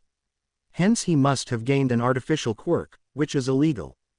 That alone justifies my decision. And therefore Midoriya, and his accomplice, must be dealt with. No questions asked. No, you can't. What you're doing is, the decision stands. Midoriya will be apprehended and placed in restrictive custody. The same goes for the other person. No more, no less. This is, if you have nothing else to say, get back to work. Damn you, whatever. Makima then told the executive committee members to keep her informed about the current development in regards to the three pro-heroes she sent in subduing and apprehending Himawari and to find Midoriya, which the executive committee members obliges without question, as it is clear that the executive committee members do not want to get to her bad side so they acted like real, obedient dogs.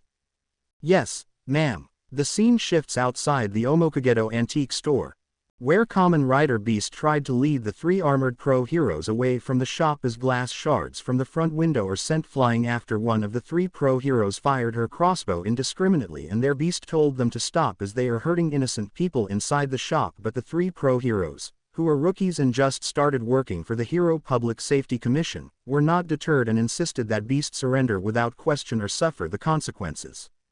Surrender now. No questions asked. or suffer the consequences. You lot are crazy. You call yourselves pro-heroes yet you're willing to hurt innocent people. Warning ignored. Take him down. Through any means necessary. Those were our orders, so it's fine. Prepare to take him down. Okay. Damn it. The scene then shows that Onuma safely evacuated Eri, Mineta and the injured Wajima, and there Burnin and Kido went outside and confronted the three pro-heroes, Glaive, Lance, and Lark, and told them that the trio committed a lot of grave offenses not befitting a pro-hero and told them to leave immediately, but Glaive told Burnin that they were given strict orders to take down anyone interfering, and made it clear that even Endeavor's sidekicks are no exception. Hence Glaive said that the Hero Public Safety Commission gave them free rein and that they would vouch for him, Lance and Lark, much to the flaming sidekickers' exasperations. What was that? The Hero Public Safety Commission said that. You heard us, so know your place. That's a huge lie. There's no way the Hero Public Safety Commission would grant such authority to you lot. Warning ignored. Prepare for battle. Okay. Wanting to get this assignment finished immediately, Glaive immediately drew his weapon, a gladius, where energy emanated, while Lance brought out his polearm-like weapon which also exhibits energy while Lark prepared her crossbow whose arrows emit strong energy, and the trio told the flaming sidekickers to either get out of the way or risk being branded traitors and be arrested in the name of the Hero Public Safety Commission. Last warning, stay out of our way, or suffer the consequences. Screw you, we're not letting you recklessly do what you want. And you're not taking the kid away for no justifiable reason. So you idiots should be the ones who should leave. Warning ignored. Prepare for battle. Kill them if necessary. Okay. But the flaming sidekickers were not intimidated and told the trio to stop this foolishness and leave or else they would be forced to fight them to stop them from endangering other people. However Glaive, Lance and Lark were undeterred and issued the same warning at the flaming sidekickers. Definitely the last warning. Stay out of our way. And it's final. Or suffer the consequences. Screw you. We're not letting you recklessly do what you want. And you're not taking the kid away for no justifiable reason. So you idiots should be the ones who should leave. Warning ignored. No more room for negotiation. Prepare for battle. Kill them if necessary. Okay. As the two groups stood in utter silence, Beast just stood by the sides, unsure of what would happen next as he remained in a neutral position as he is not wielding a weapon and just stood there observing whilst wondering whether to make his move or let the flaming sidekickers make their move to settle the matter since this is between the pro-hero groups. Suddenly Lark made the move as she fired her crossbow and struck Beast, hitting him squarely on his neck area, and then fired 3 more successive shots, and Beast fell to the ground, clutching his throat as the blast somewhat produced an impact despite being in his armored form. And their Beast was gasping for air as he felt that his breathing is being obstructed by the attack. Burnin became concerned and realized that Lark made a dirty move and told Onuma to check on Beast and see if he needs immediate medical assistance, which Onuma nodded. Damn, Onuma, yeah, quick, check the kid, okay. See how bad is the injury. If it's serious you may have to take him to the hospital. Got it, hurry and go, okay. Lark uses the distraction to her advantage and fired another blast from her crossbow and struck Kido, knocking him down with enough force that incapacitated him, and their Burnin was pissed and chastised the trio for fighting dirty but Glaive said that the flaming sidekickers are now under arrest for obstruction and for harboring a wanted person, and that the Hero Public Safety Commission gave them permission to use any tactics deemed necessary as long as it is within the bounds of the Hero Public Safety Commission, which Lark and Lance nodded in agreement. Lance, Lark, you know the drill, take them down hard. Okay, have them arrested for obstruction and interference. Okay, kill them if you have to. Okay, not far. Medusa and Phoenix, in their human guises, were watching the scene from afar, and both were amused at what they are seeing, as this is a perfect way for them to find Gates, with Beast being hunted by the Hero Public Safety Commission, while noting that Midoriya is nowhere to be seen. And Phoenix reluctantly said that as long as Midoriya doesn't show up he won't mind behaving, which Medusa told her fellow Phantom that it was a wise decision on his part. Looks like things are working in our favor. HMPH. Also, that boy hasn't shown up. I suppose that you whipped him pretty bad. I suppose. Then there's no reason for you to feel grumpy. You should do what Wiseman told us to do. Oh, fine. As long as that brat doesn't show up, I'll do what you ask me to. Very good, Phoenix. HMPH. Meanwhile, at an unidentified area, the scene shows that Midoriya is getting worried after seeing that the three pro heroes managed to knock Himawari down while the flaming sidekickers are also being pushed back, and Midoriya couldn't hold back as he couldn't just stay still while seeing Himawari getting beaten up. However, the White Wizard assured to him that things will be okay and urged Midoriya to be patient as he is still in the process of healing the younger boy's wounds, though Midoriya is still torn in waiting and wanting to go there and help Himawari in stopping the three reckless pro heroes. Please remain calm, boy, or you'll risk reopening your wounds. They are still in the process of being healed. But I can't stay still while the others are being taken down. Himawari, Wajima, they're being overwhelmed, and Eri and the others, they might. Calm down, there is nothing to worry about. But how can you be so sure? Look, those pro heroes are causing a lot of damage. They'll. Fear not, everything will be okay. Calm yourself. Watch carefully, you'll see what I mean. Huh, what are you? Midoriya is forced to watch as the events slowly unfold as the White Wizard assured to him that everything is under control and that Eri and the others are in no danger at the moment, much to Midoriya's worries and frustration. The White Wizard then concentrated in using his magic as he told Midoriya that having his wounds treated is more important and that Himawari won't go down so easily and urged him to have faith in his friends, which Midoriya reluctantly obliges. Have faith in your friends. They won't go down that easily. They have a wizard by their side, not to mention some pro heroes are coming to their aid. But still, do not worry, they will be okay. For now you need to focus on having your wounds getting healed.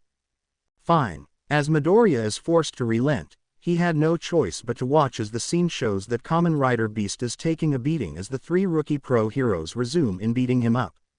And they appeared to be winning, yet Midoriya noticed that the White Wizard wasn't concerned, and Midoriya asked how can he say that everything is okay when Himawari is on the brink of getting seriously injured, yet the White Wizard said that the next scene is about to unfold where tide of the battle is about to shift in a different way. Watch carefully. You will soon find out. What? The tide of the battle is bound to shift. Are you serious? And the answer would make itself apparent to you. Midoriya blinked his eyes at hearing this and wondered what the White Wizard meant, and this made Midoriya feel more apprehensive as he couldn't tell if what the White Wizard said is reassuring or if this would make him worry even more than ever, as the White Wizard tells Midoriya to observe the scene that's about to take place. Observe. You will soon see what lies ahead. Really, and the answer to your questions will be addressed. How? Just lay there and watch. Life is Showtime by Sho Kuraiyuan. Opening song of Kamen Rider Wizard. Maji Ka, Majide, Mahita, Show Time. Maruda Tasuki Tatayo. Kasanaru Toki no Shujeki. Dare Dat Kaseki Shinji Tematai. Hito Hitsu Yu Fukakatsu no. Energy Kokura no Tame. Yumi to Yoso Iimida. Urajit Kuraru Mano. 3, 2, 1 Show Time. Majikku Temu. Torikku Yanai. Mahu wo Hairu. Hanpa ne zo, Mahaludo Hallelujah. Kyoku no Ruutsu Mogarakond. Kibo Sukuitaso, Show Time. Life is Shu Temu Tobikiri no. Unmei Dorevu. Muchashitamo, Mahaludo Hallelujah. Kinu Kyo Ashita Mirai. Subit no Namita wo, Show Time. Hoseki ni Keisheiru Z.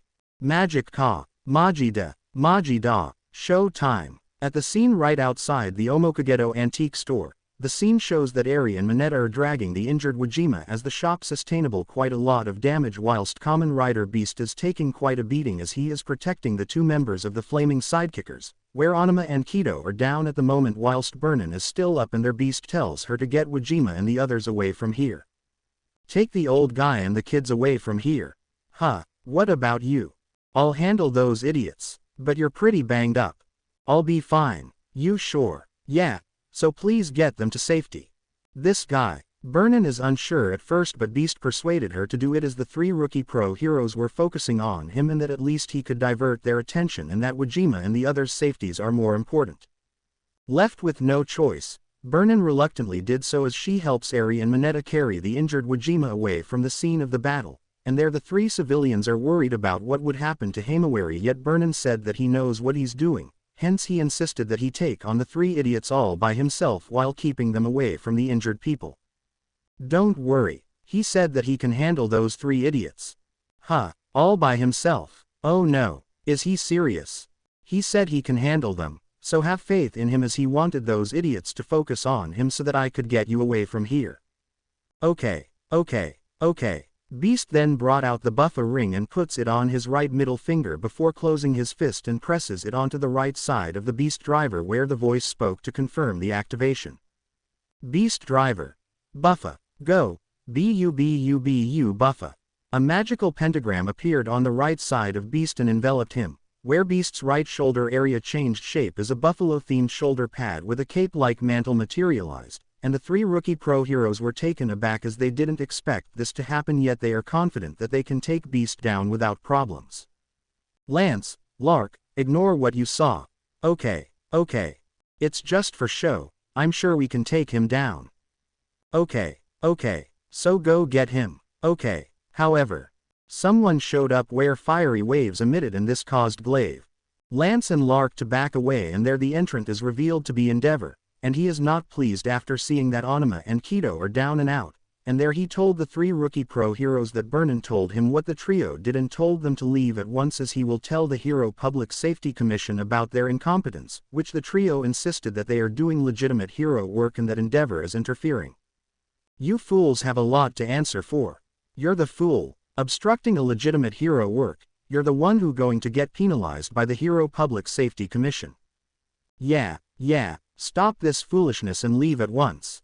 No way, screw you, in your face. Feeling extra confident, Glaive told Lance and Lark that if Endeavor interferes, they will take him out as well, and that the Hero Public Safety Commission would vouch for them since they are doing what the commission is tasking them on what to do, which Lance and Lark nodded in acknowledgement, seeing that Glaive has a valid point in hand. Lance, Lark, ignore the fact that he's a pro hero, he interfered in our hero work, hence that makes him a villain. Okay, ignore his quirk, it's just for show, I'm sure we can take him down without problems. Okay, so go get him. Okay, there the trio activated their quirks, in which their weapons, the gladius, the lance and the crossbow, lit with energy, and there they opened fire, prompting Endeavor to evade them as he narrowly avoided getting hit, but saw the blasts wrecked a parked car which exploded upon impact, and this made the pro hero realize that he may have to get a bit ruthless if he were to end this quickly and avoid further collateral damage to more properties. There he uses his quirk to project flaming blasts, and the trio evaded them, and Glaive tells Lark to use her quirk in full charge, which she asked if he is sure, as she might end up killing him, which Glaive said that it is okay since they are legitimately doing hero work, and that Endeavor committed a crime by doing obstruction, and that the Hero Public Safety Commission gave them permission to do what they needed to do. Lance, Lark, forget about human rights and stuff, go all out at once. Okay, don't worry about everything else. The Hero Public Safety Commission gave us permission, so there's nothing to worry about repercussions since we're doing hero work. Okay, so go get him and rip out everything you got. Okay. Glaive then told Lance to pin down Beast and do what he has to do, assuring him not to worry about human rights violations since he too is doing legitimate hero work and that he has nothing to worry about, which Lance nodded in acknowledgement, seeing that Glaive has a valid point and that they are pro-heroes. Lance, go beat up that guy. Okay, he's dangerous, so forget everything else and forget about human rights and stuff. Okay, don't worry, we got this, so no need to hold back.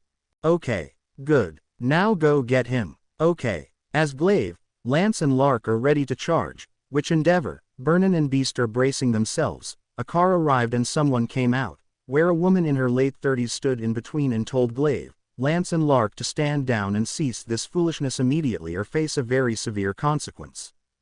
Glaive arrogantly demanded that she identify herself, and the woman revealed herself as Madam Chairman, the actual commissioner of the Hero Public Safety Commission, which Glaive, Lance and Lark were baffled as they said that Makima is the commissioner, but Madam Chairman told them that Makima was only a temporary stand-in whenever she had businesses to attend outside the Hero Public Safety Commission headquarters, and there she learned of what is going on, and she came here to put a stop to this foolishness, and she immediately ordered the trio to stand down or face serious consequences.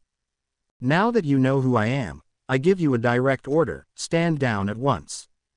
Yes, ma'am. Yes, ma'am. Yes, ma'am. And no more silly shenanigans. I will deal with you later. Now leave.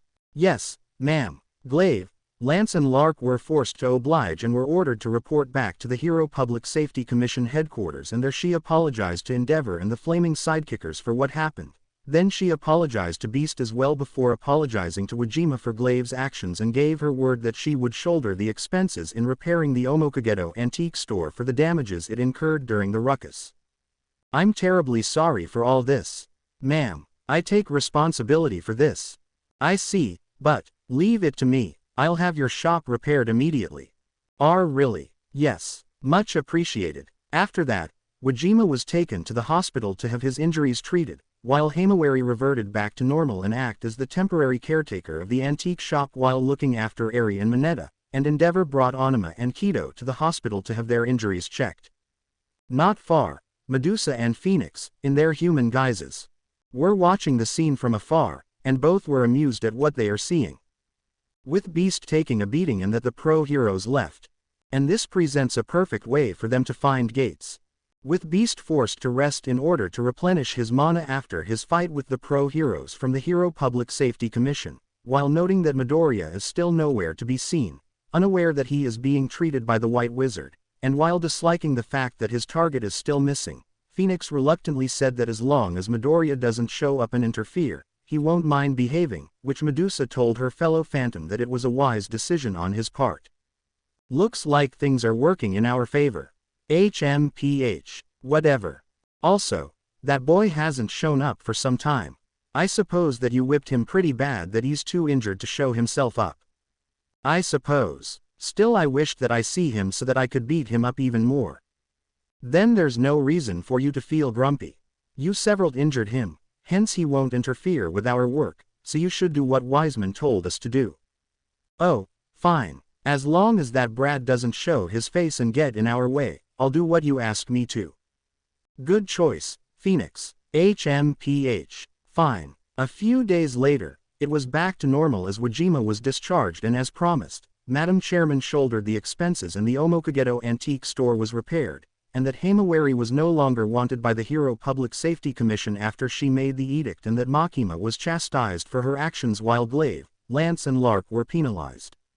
By then Midoriya came back and everyone inside the Omokagedo antique store were glad and relieved to see him back and fine, though Midoriya said that his mana is still low and needed a few days rest before he would resume in hunting down the phantoms, which Makoto said that Madam Chairman wishes to speak to Midoriya personally, as she said that she wanted to know about him before giving her impression.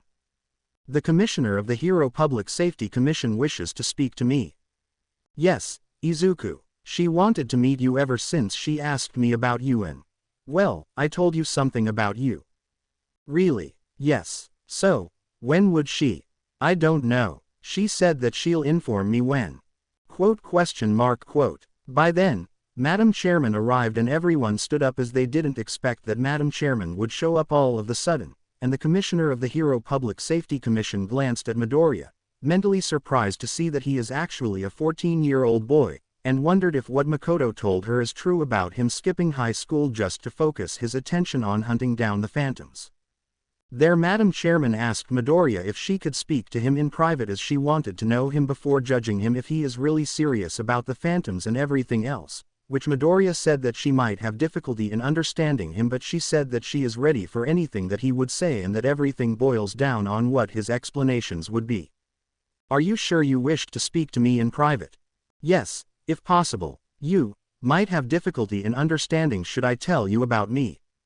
I'll manage it. So then, can we talk somewhere in private?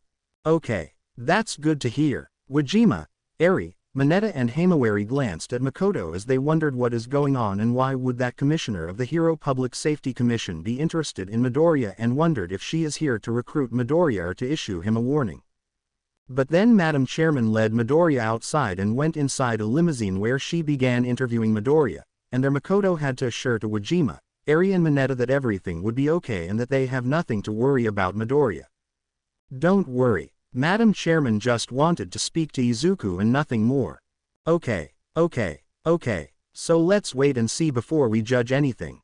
Okay. About 25 minutes later, Midoriya emerged from the limousine after having a talk with Madam Chairman of the Hero Public Safety Commission, where he seemed to mentally sigh in relief as the discussion went well and that everything is fine.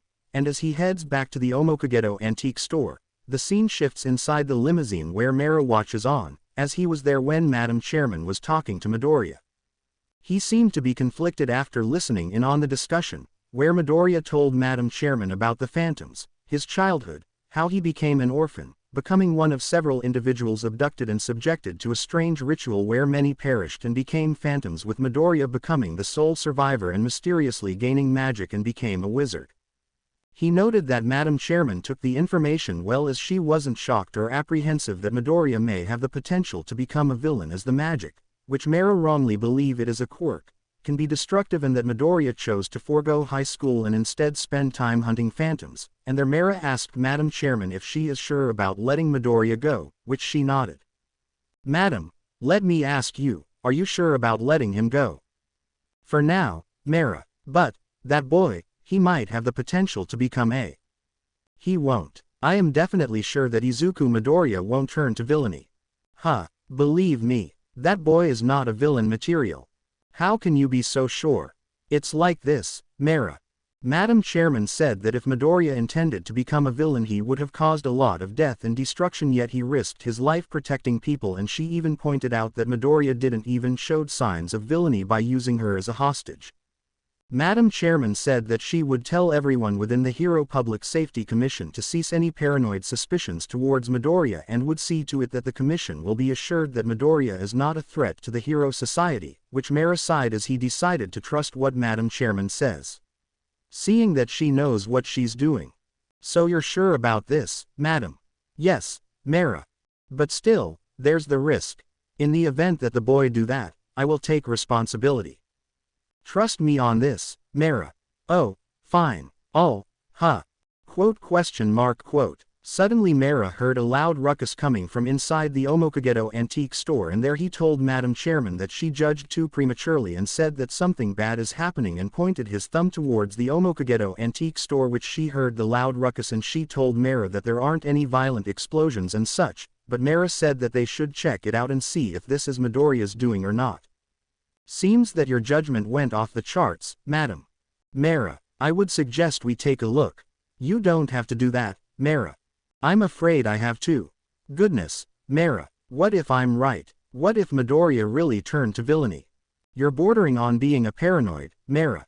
Though Madam Chairman urged Mera not to jump to conclusions, he said that he still has doubts about Midoriya and reiterated that it wouldn't hurt to double-check and make sure, saying that if Midoriya turns out to be what he isn't really, then Musudafu would be in big trouble, and this would necessitate in summoning all available pro-heroes to the fold.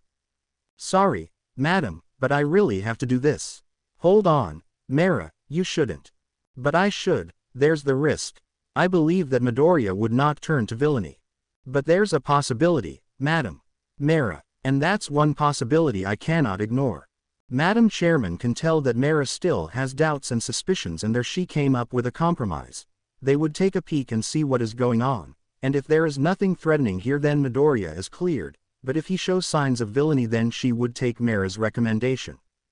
Mera nodded and tells Madam Chairman to brace herself in case what he suspects is true, as there is a chance that Midoriya might use her as a hostage. Are you prepared for this, Madam? Yes, Mera. Be ready. You may not like the results. I am prepared. In the event that the boy do that, I will take responsibility. Trust me on this, Mera. Oh, fine. Quote. Life is Showtime by Sho Kuraiyuan. Opening song of Kamen Rider Wizard. Maji ka, Majide, Mahita, Showtime, Maruda Tasuki Tatayo. Kasanaru Toki no Shujeki. Dare dat Kaseki Shinji Tematai. Kido Hitsu yu Fukakatsu no. Energy Kokura no Tame. Yumi to Yoso Iimida. Urajit Kururu Mano. 3, 2, 1 Show Time. Majikku Temu. Torikku Yanai. Mahu wo hairu, Hanpa ne zo, Mahaludo hallelujah. Kyoku no Ruutsu Mogarakond. Hibo Sukuitaso, show time. Life is shu temu tobikiri no. Unmei dorevu, much ashitamo, Mahaludo hallelujah. Kinu kyo ashita murai, subit no namita wo, show time. Hoseki ni keisheiru z, magic ka, majida, majida, show time. Ch. 41. Doragon no Apagurado Part 4. As Mera and Madam Chairman approached the door suddenly opened where a hand-sized, white-colored Garuda PLA monster came out and flew away, perplexing the two, and there Mera and Madam Chairman peeked inside and saw an unexpected sight in front of their very eyes. The furniture are in disarray. Wajima, Mineta and Midoriya are sprawled on the floor, each of them sporting a huge lump on their heads. Eri and Makoto were the only ones standing and are relatively unharmed. A hand-sized, red-colored Garuda PLA monster is sprawled on the floor. Mera was dumbfounded at the sight and Madam Chairman observed the scene where Eri asked Wajima, Mineta and Midoriya if they are okay, which they ed in pain while rubbing their heads in pain. Wajima, Mineta, Izuku, are you guys okay? Wow. Wow. Wow. Is it really painful? Wow. Mera was baffled at the sight but Madam Chairman observed the scene where she overheard Eri telling the trio that attempting to catch the white Garuda PLA monster was a bad idea which resulted in this, and the trio expressed regret in doing so, seeing that it was really a bad decision in trying to catch it. I think next time you shouldn't try to catch it. So please don't act rashly again. Wow. Madam Chairman sighed in relief and told Mera that this answered his question and that it is clear that Midoriya is not a threat, and tells him that they better get going and head back to the Hero Public Safety Commission headquarters, which Mera reluctantly obliges. We're heading back, Mera. Madam, you already saw it. Midoriya won't become a villain. Okay, we need to tell the executive committee members to stop their paranoid fears towards the boy or else they would do something foolish and reckless. Very well. Good. We better go now. All right. As Mera and Madam Chairman left, Eri checked the white box, where a brief flashback showed that while Midoriya is being interviewed by Madam Chairman inside the limousine, the white-colored Garuda PLA monster came and entered the Omokagedo antique store carrying the box, and when Midoriya came back Mineta asked for his help in catching it which he reluctantly nodded, and with Wajima joining in the trio attempted to catch it but the white-colored Garuda PLA monster evaded them before ramming them on their heads which knocks them down before fleeing. Upon opening the box Eri stared wide-eyed as she saw what appeared to be a red magical stone, along with a vacant ring, which glowed and emanating, which Wajima glanced at it and decided to make a magic ring, and there he told the others to take a walk as this might take a while, which Makoto, Mineta and Midoriya reluctantly nodded in agreement. Okay, you guys go out for a walk. I'll try to make a ring out of this, but it might take a while.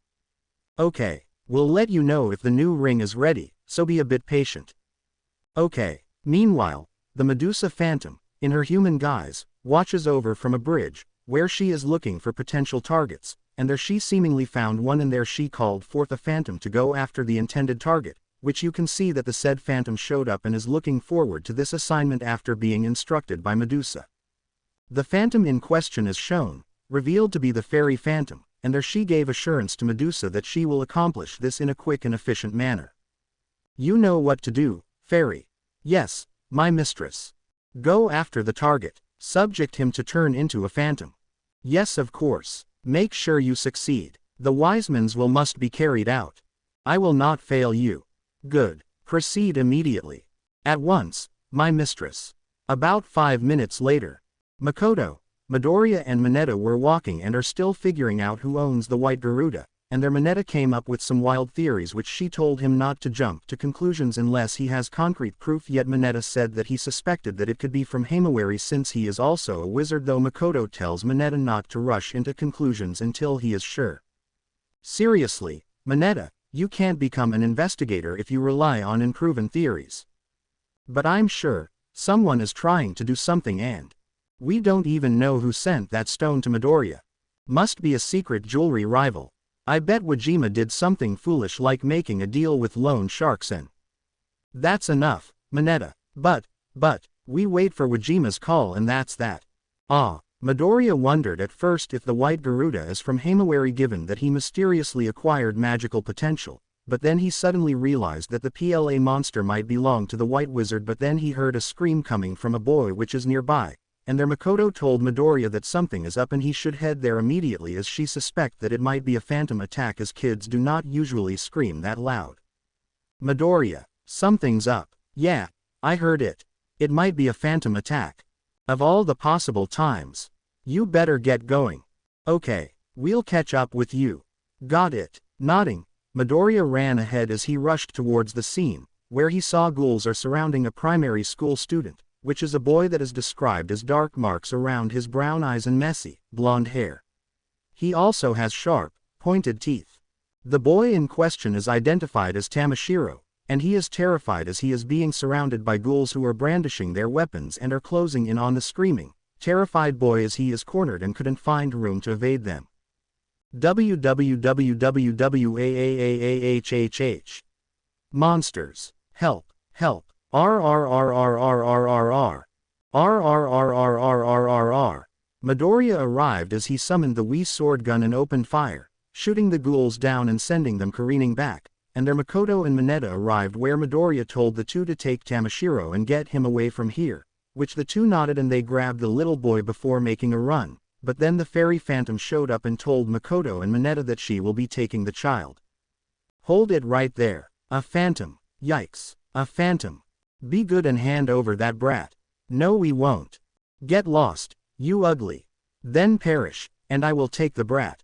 Damn it. Oh man. Elsewhere, Himawari is seen visiting a forest near the Musudafu entry border, where he happened to stumble upon a scene where a phantom is about to assault a pregnant teenager, and there the attacker is identified as the gnome phantom, and their Himawari shoved the phantom aside while telling the pregnant teenager to make a run for it while he hold off the phantom. Can you move? Why yeah, good. Hurry and move out. Oh okay, hurry, I'll deal with the ugly one here. Thanks. Don't stop and don't look back. Just run. W will do. As the pregnant victim fled, the gnome phantom is livid at Himawari for interfering, but Himawari said that today is just a bad luck for the phantom as he is about to be devoured, which the phantom arrogantly asked if a mere human is resorting to cannibalism, but Himawari said that the phantom won't understand because he is about to be consumed. Okay, Mr. Phantom, prepare to be on the menu. You damn punk, you're going to regret this. I won't, but you are. What makes you think you can beat me? And you say you're going to eat me? Don't make me laugh. I'm not kidding, I'm going to consume you. Like how? I never heard of humans becoming cannibals and stuff. You'll soon find out. Huh, as the phantom is baffled at what he is told. Himawari took the phantom's confusion as he began to wave his arms and hands in a circular motion before his left hand, in a closed fist gesture, makes contact on the left side of the belt, which is the beast driver, in which his ring, having an emblem of a lion, entering the beast driver's left slot and turned it in a key ignition-like twist, which the belt's doors opened and a voice spoke to confirm the beast driver's magical transformation, which is now initialized. A pentagram-shaped magical circle appeared after the beast driver's doors opened and slowly went forward, knocking the gnome phantom back before it stopped and went towards the Himawari, enveloping him, and now the young man is enveloped in black armor, while his outer armor is gold with designs and crest of a lion, especially his helmet, and he is now transformed into Kamen Rider Beast. The two phantoms, Phoenix and Medusa, who are currently in their human guises, are watching the scene where the ghouls are surrounding the target, and their Phoenix is baffled as to why the fairy phantom is directing the ghouls in attacking the target when she should have go for the direct approach so that she could finish this in no time instead of stalling and fooling around. Medusa was observing the scene and believed that fairy phantom knows what she is doing and assured to Phantom that things are going accordingly, and urged Phoenix to be patient and not jump to unjust conclusions, which the latter just whined unenthusiastically at seeing the slow process. At ease, Phoenix, HMPH, Fairy knows what she's doing. Oh, really? Yes, fine, good, whatever. However, Phoenix saw something, and upon getting a clear view, he stared wide-eyed as he saw Midoriya ran ahead as he rushed towards the scene, where he saw ghouls are surrounding a primary school student, which is a boy that is described as dark marks around his brown eyes and messy, blonde hair. He also has sharp, pointed teeth. The boy in question is identified as Tamashiro, and he is terrified as he is being surrounded by ghouls who are brandishing their weapons and are closing in on the screaming, terrified boy as he is cornered and couldn't find room to evade them. www.waahhhh. Monsters. Help, help, rrrrrrrrrr. Midoriya arrived as he summoned the Wii sword gun and opened fire, shooting the ghouls down and sending them careening back, and their Makoto and Mineta arrived where Midoriya told the two to take Tamashiro and get him away from here, which the two nodded and they grabbed the little boy before making a run, but then the fairy phantom showed up and told Makoto and Mineta that she will be taking the child. Hold it right there. A phantom. Yikes. A phantom. Be good and hand over that brat. No, we won't. Get lost, you ugly. Then perish, and I will take the brat. Damn it. Oh man. Suddenly Midoriya showed up and initiated his transformation into Kamen Rider Wizard and began shooting at the fairy phantom as he told Mineta and Makoto to take the boy and run, stating that he already took care of the ghouls, and the two nodded in acknowledgement and they grabbed the little boy and ran off. Phoenix was pissed seeing that Wizard is interfering again and now he is mulling about facing him, but Medusa told him that unless Wiseman permits it, he will not engage the Wizard in battle, much to his chagrin as he tells her that Wizard is interfering again and would ruin everything, yet Medusa said that Fairy Phantom would deal with him, and the target is easy to find. At ease, Phoenix. But, let Fairy deal with the Wizard. Seriously. But, stay put. But, I mean it. Fairy can handle this. Damn. Phoenix wasn't thoroughly convinced and said that maybe they should have brought more phantoms to keep Wizard busy, yet Medusa insists that everything would be fine. But then they saw Wizard defeated and destroyed Fairy Phantom, and though Medusa was displeased, she remained calm and collected as she believed that all is not at lost. But Phoenix is pissed as hell and told Medusa that he can't stand this and that someone is to put Wizard out of the way, but Medusa glared and reminded him that only Wiseman has the final say about this, and told Phoenix that right now all he can do at this time is to observe only and nothing more, and as the two phantoms glared, Phoenix made his statement. Fine then. What? I'll go and talk to him myself. Are you serious? Got a problem? Do not be rash. That's my problem. Phoenix. Life is Showtime by Sho Karaiyuan. Opening song of Kamen Rider Wizard. Maji ka, Majide, Mahita, Showtime. Maruda Tasuki Tatayo. Kasanaru Toki no Shujeki. Dare Dat Kaseki Shinji Tematai. Hito Hitsu Yu Fukakatsu no. Energy Kokura no Tame. Yumi to Yoso Iimida. Urajit Kuraru Mano. 3, 2, 1 Show Time. Majikku Temu. Torikku Yanai. Mahu wo Hairu. Hampa ne zo Mahaludo Hallelujah. Kyoku no Ruutsu Mogurakond. Hibo Sukuidaso, Show Time. Life is Shu Temu Tobikiri no. Unmei Dorevu. Muchashitamo Mahaludo Hallelujah. Hinu Kyo Ashita Mirai. Subit no Namita wo, Show Time. Hoseki ni Keisheiru Z. Magic ka, Majida, Majida, Show Time. Ch. 42. Doragon no Apiguredo Part 5. Hero Public Safety Commission Headquarters.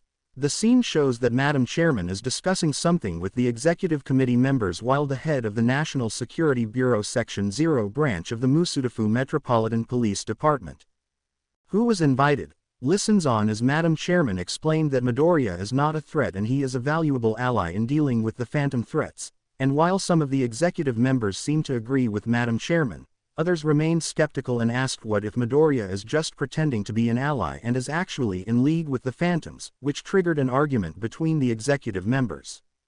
I say that this Midoriya is a threat. He must be taken down as soon as possible.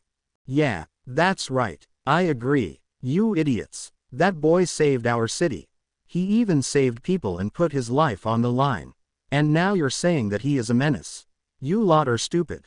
Yeah, stupid. Morons. Dumbasses. The head of the National Security Bureau Section 0, Kizuki, adjusted his eyeglasses as the executive committee members of the Hero Public Safety Commission argued as their opinions are divided over Midoriya, as one side favor Midoriya while the other deem him a threat to the superhuman society, but then one member of the Hero Public Safety Commission came, and said that he received a report of a disturbance that is happening at the entry border of Musudafu.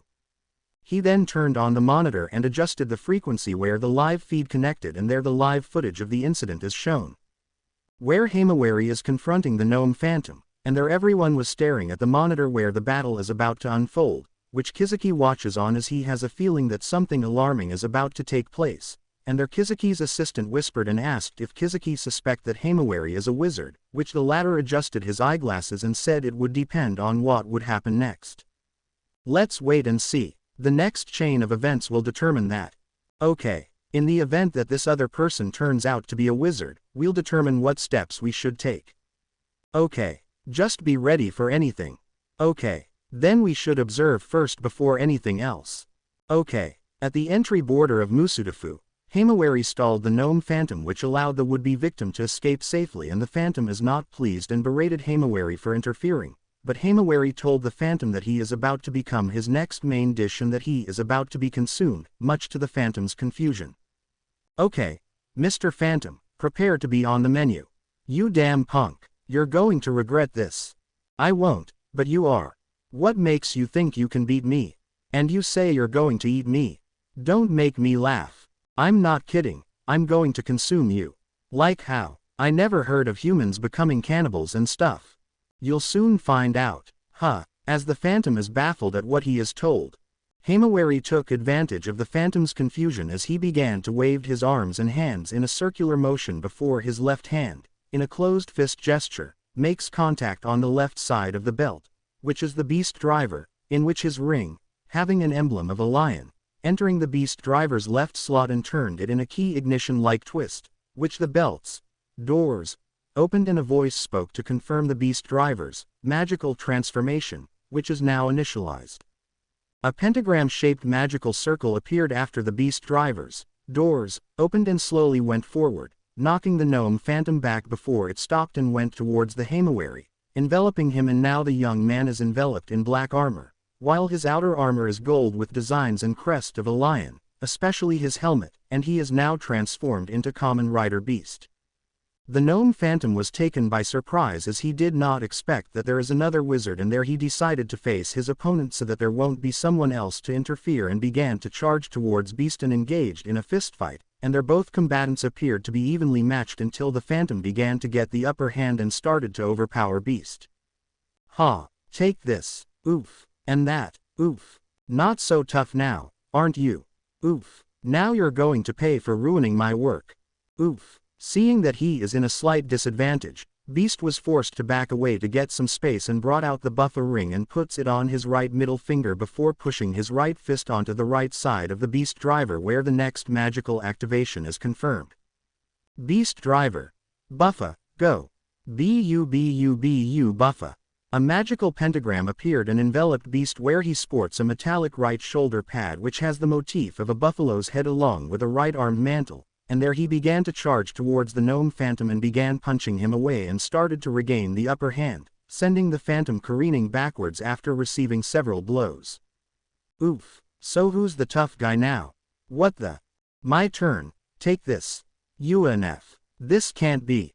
Looks like the table has turned. Damn you, now time to put you in my main dish. Seeing that this is an ideal chance, Beast brought out the dice saber and spins the dice roulette on the hilt of the saber, and as it spins fast, Beast punched his right fist onto the slot on the dice saber where the buffer ring connected, and there the dice saber spoke to make its announcement. Dice saber. 6. Buffa saber strike. A magical pentagram appeared and there 6 large projections appeared, all resembling large herd of red buffaloes, and ran towards the phantom, goring the phantom with such brute force, and he exploded and was defeated. And there the doors of the Beast driver opened and began absorbing the life force of the phantom, and Beast sighed in relief before undoing his transformation. Himawari looked around and is relieved to see that there was no damage here and decided to leave, seeing that the danger and threat has been neutralized, and wondered how Midoriya is doing. Hope Midoriya's doing okay. Back at the Hero Public Safety Commission, the executive committee members are engaged in a loud word war, as one side, the executive committee, expressed apprehension that there is another wizard and feared that there may be more, and if this happens they might cause trouble and disrupt the peace of the superhuman society, and implored Madam Chairman to send pro heroes to capture Himawari, believing that he possesses a cannibalism quirk after seeing how he consumed the phantom. But the other side, the minority members, berated the other for being ungrateful, as they pointed out that Himawari defeated the Phantom and saved the pregnant victim. But the executive committee members insisted that Himawari is a threat and he must be taken down immediately, but the minority members defended Himawari as they pointed out that he committed a good deed. I say we give the order. Shoot to kill that other wizard. Yeah, he must be killed immediately. As in right away. I agree. And the rest of you. You idiots. He's on the side of good. And yet you want him dead. Yeah, you brainless maggots. Stupid. Dumbasses. Madam Chairman sighed while Mara looks on and whispered to her, asking what would they do now as opinion is divided and that some are already apprehensive about the fact that there are now 2 wizards here, but she tells him that there's nothing to brood over, as she stood up and called the executive committee members' attention and told them to calm down and stop panicking. There she told them that they have nothing to fear, as she revealed that she personally spoke to Midoriya and sees that he is not a threat, pointing out that if he is, he would have killed her or took her hostage, then pointed out that Himawari risked his life saving the victim and defeated the Phantom, hence there is no cause for alarm, as both Midoriya and Himawari proved themselves to be beneficial to society in general, and said that in the event that Midoriya and Himawari goes rogue, she will personally see to it that they will be stopped, which somewhat appeased the executive committee members and nodded in acknowledgement. Yes, madam. At a park, Midoriya, Makoto and Mineta are keeping an eye out for Tamashiro, anticipating that other phantoms might target the little boy, and so far everything appeared to be peaceful, which Midoriya became concerned as he did not expect that the phantoms are targeting a child, and this made him feel worried as he doesn't want Tamashiro to experience what Midoriya went through. Mineta looked around to see in case someone might have ill intention towards the child, and Makoto is wondering if placing the child in police custody is an option. Yet Midoriya said that it would do no good as the police won't be able to fight against the phantoms, which Makoto sighed as she couldn't just leave the little boy alone. If we can't leave this child to the police, the police force would end up getting massacred. Then what are we? I'm thinking. Just give me a moment. Midoriya thought carefully about what to do, but then Tamashiro's parents came as it turns out that they were on an outing with their child but lost him when Tamashiro wandered off before being chased by the ghouls, and there they assume Midoriya to be the kidnapper and threatened to have him arrested, which Midoriya tried to explain but the parents were unwilling to listen. So you're the one. You took our child. Wait, you got. Damn you. You intend to have our child getting harvested for his body organs. We're calling the cops. You got the wrong idea. Help. Somebody help. Police. Jeez. Sighing, Makoto stepped forward and showed her badge and identified herself as a police detective and revealed to the parents of what really happened, and after a few minutes the parents were baffled at the fact that monsters were after their child and that Midoriya was the one who actually saved Tamashiro. Monsters. For real? Yes. And this young lad here saved him. But, are you sure you're telling the truth? It's the truth. You better not be covering for him. That's right. It's not a lie. At a secret hideout, which turns out to be a cave, Wiseman, seen only behind a silhouetted curtain, is slightly startled when Phoenix and Medusa, in their human guises, arrived and there she reported to Wiseman about what happened, which Wiseman said that it is okay and told her to send another phantom to do the job, which she nodded in obedience, saying that she will do as directed. Then the plan goes unchanged. Continue what you're doing. Yes, Wiseman. Do not be daunted. Just keep up the good work. Yes, Wiseman. The Sabbath will push through, so don't let up. Yes, Wiseman. Then go now. Yes, Wiseman. However, Phoenix stepped forward and told Wiseman that the results would be the same as before, pointing out that as long as wizard interfere they cannot hold the Sabbath, and requested that he go and take down the wizard, which Medusa urged Phoenix to show courtesy towards Wiseman, but he said that things would be the same if there is no one else who could put the wizard out of the way. Phoenix. What? Mind your manners. Do you realize what? I'm just stating the facts. But, we can't waste time. That magical clown would always show up and ruin our plans. Stand down, Phoenix. Like I would. Wiseman chuckled a bit and asked if Phoenix is getting bored of being an observer and is just wanting to cause needless mayhem, which Phoenix sighed, but then Wiseman said that he wouldn't mind if Phoenix go into action, which made Phoenix feel excited, much to Medusa's surprise. So you wish to get into action, Very well, I won't mind. As in, yes, you may go and cause a little action. Really, are you sure? Yes, I'm giving you permission. Yeah, finally. Now then, listen carefully. I'm listening. Himawari is set to leave as he defeated the gnome phantom as he glanced at the beast driver as it glowed after absorbing the phantom's life force, and he sighed in relief as he felt that the problem is solved for the time being, and now he is thinking of what would be his next step, as the danger has passed, and now he decided to head towards the Omokageto antique store and pay Midoriya a visit.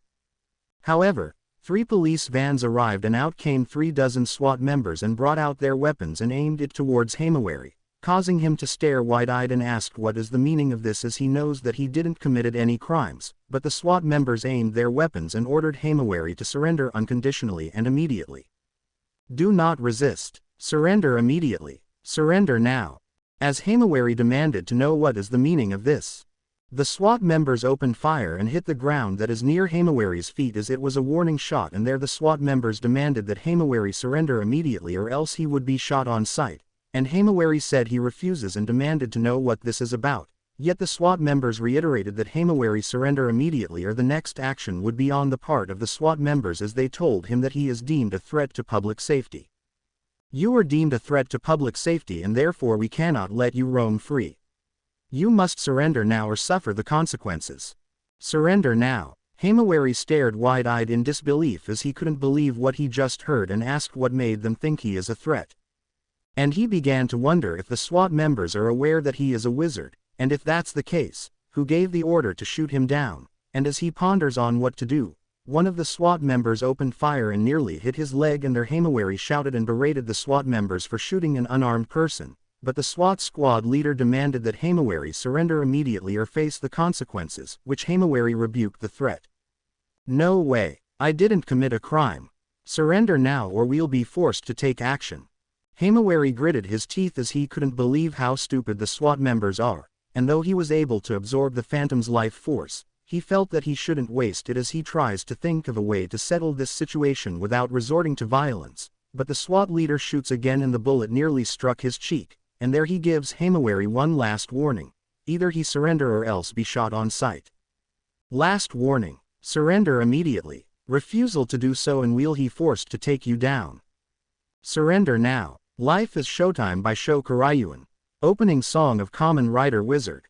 Maji Ka, Majide, Mahita, Showtime, Maruda Tasuki Tatayo. Kasanaru Toki no Shujeki. Dare Dat Kaseki Shinji Tematai. Hito Hitsu Yu Fukakatsu no. Energy Kokura no Tame. Yumita Yoso Iimida. Urajit Kuraru Mano. 3, 2, 1 Show Time. Majikku Temu. Torikku Yanai. Mahu wo Hairu. Hanpa ne zo Mahaludo Hallelujah. Kyoku no Ruutsu Mogarakond. Hibo Sukuitaso, Show Time. Life is Shu Temu Tobikiri no. Unmei Dorevu. Muchashitamo Mahaludo Hallelujah. Hinu Kyo Ashita Mirai. Subit no Namita wo, Show Time. Hoseki ni Keisheiru Z. Magic Ka. Majida. Majida. Show Time. Ch. 43. Doragon no Apiguredo Part 6. Hero Public Safety Commission Headquarters. The scene shows that Madam Chairman is discussing something with the Executive Committee members while the head of the National Security Bureau Section 0 branch of the Musudafu Metropolitan Police Department, who was invited, listens on as Madam Chairman explained that both Midoriya and Himawari are not a threat and deemed them as valuable allies in dealing with the phantom threats, and while some of the executive members seem to agree with Madam Chairman, especially after seeing the live footage of Himawari defeating the gnome phantom a while ago. But there are others who are not thoroughly convinced as they still believe that Himawari is a villain, and they tried to persuade Madam Chairman to give the order to subdue and apprehend Himawari before he gets the chance to cause trouble within the city of Musudafu, and if the Hero Public Safety Commission does not act immediately the results could become catastrophic in the long run. We implore you, Madam Chairman, give the order. That person must be restrained and arrested before he causes unspeakable harm. Please heed our call. We implore you. Kizuki just watches on as he still do not trust either Himawari or Midoriya, and there his assistant asked what would they do now, as Madam Chairman appeared to be in favor of the two wizards, which Kizuki said that for now all they can do is monitor and observe, and once Section 0 managed to produce proof that Midoriya and Himawari are really a threat, then they will show it to Madam Chairman and she would be forced to make a decision. And that's what we do for now. Are you sure, sir? Yes. For now we should be patient. Fine. Relax for now. We shouldn't rush. Yes, sir. Suddenly one of the staff members of the Hero Public Safety Commission came and he appeared to be concerned and approached Madam Chairman and discreetly told her what is happening at the moment, causing her to stare wide-eyed in surprise, and seconds later she has the look of dismay and annoyance, as the staff member told her that he accidentally overheard one of the executive members discreetly instructed the SWAT team to target Himawari and have him apprehended in secret without informing Madam Chairman about this situation. Both Kizuki and his assistant somehow overheard the discussion, with Kizuki adjusting his eyeglasses as he watches Madam Chairman giving Mera some instructions before leaving the conference room. And there the next scene shows that Madam Chairman confronted the executive member and berated him for doing something foolish and shady behind her back, and the executive member tried to justify his actions, claiming that both Himawari and Midoriya are threats to society and they must be dealt with through any means necessary. And you did this behind my back. It was your fault. You were favoring them. You must know that. Midoriya and that other person are not threats. You saw what that person did when he defeated that phantom ant. That was an elaborate act. He did that to deceive you. You're the fool. What? I'm putting you under arrest. Quote! Soon the guards arrived and Madam Chairman ordered them to arrest the executive member and have him detained, which the guards nodded as they took the nagging executive member away, and without wasting time she began to contact the Metropolitan Police Department and contacted Kenji Saragame and told him of the situation. At the entry border of Musudafu, Himawari is being pressed against a corner as the SWAT team continued to fire warning shots as the SWAT leader ordered him to surrender immediately, yet Himawari insisted that he didn't commit any crimes and there the SWAT members opened fire. Yet they deliberately missed him in order to intimidate Himawari into surrendering without resistance, but one bullet grazed his cheek, causing it to bleed, and Himawari realized that he may have to fight his way out of here. There the SWAT leader gave Himawari an ultimatum, in which he will have his team shot him down if Himawari doesn't surrender immediately, and there the latter said that since the SWAT leader did not state the reason for this, and because the SWAT leader and his team drew first blood, Himawari has a reason to defend himself, and there the SWAT leader told his men to get ready and gives the order to shoot down Himawari on his verbal command. Yes, sir. As the SWAT team members prepare to open fire, Himawari began to wave his arms and hands in a circular motion before his left hand, in a closed fist gesture, makes contact on the left side of the belt, which is the beast driver, in which his ring, having an emblem of a lion, entering the beast driver's left slot and turned it in a key ignition-like twist, which the belt's doors opened and a voice spoke to confirm the beast driver's magical transformation, which is now initialized. A pentagram-shaped magical circle appeared after the beast driver's doors opened and slowly went forward, surprising the SWAT members before it stopped and went towards the Himawari, enveloping him, and now the young man is enveloped in black armor, while his outer armor is gold with designs and crest of a lion, especially his helmet, and he is now transformed into Kamen Rider Beast.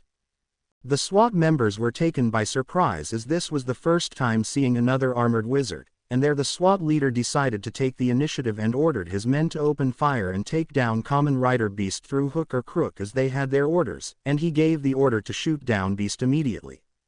Fire at will. Shoot him. Shoot him down. Yes, sir. The SWAT members opened fire, shooting a barrage of ammo, and there they had their eyes on their target as all Beast did was cover his body with his arms even though he is protected by his armor.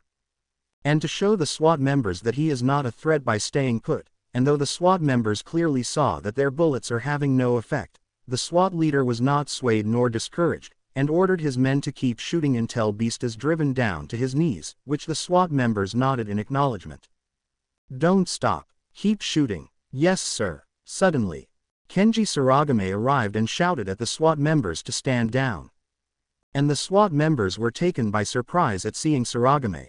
And there they were forced to obey as they stopped shooting, and their Saragame confronted the SWAT leader and demanded an explanation on who gave the order to do this without getting clearance from him, and the SWAT leader was flustered as he can see that Saragame is clearly pissed off as he told the SWAT leader that he took orders from someone within the Hero Public Safety Commission, which has no jurisdiction on the Metropolitan Police Department.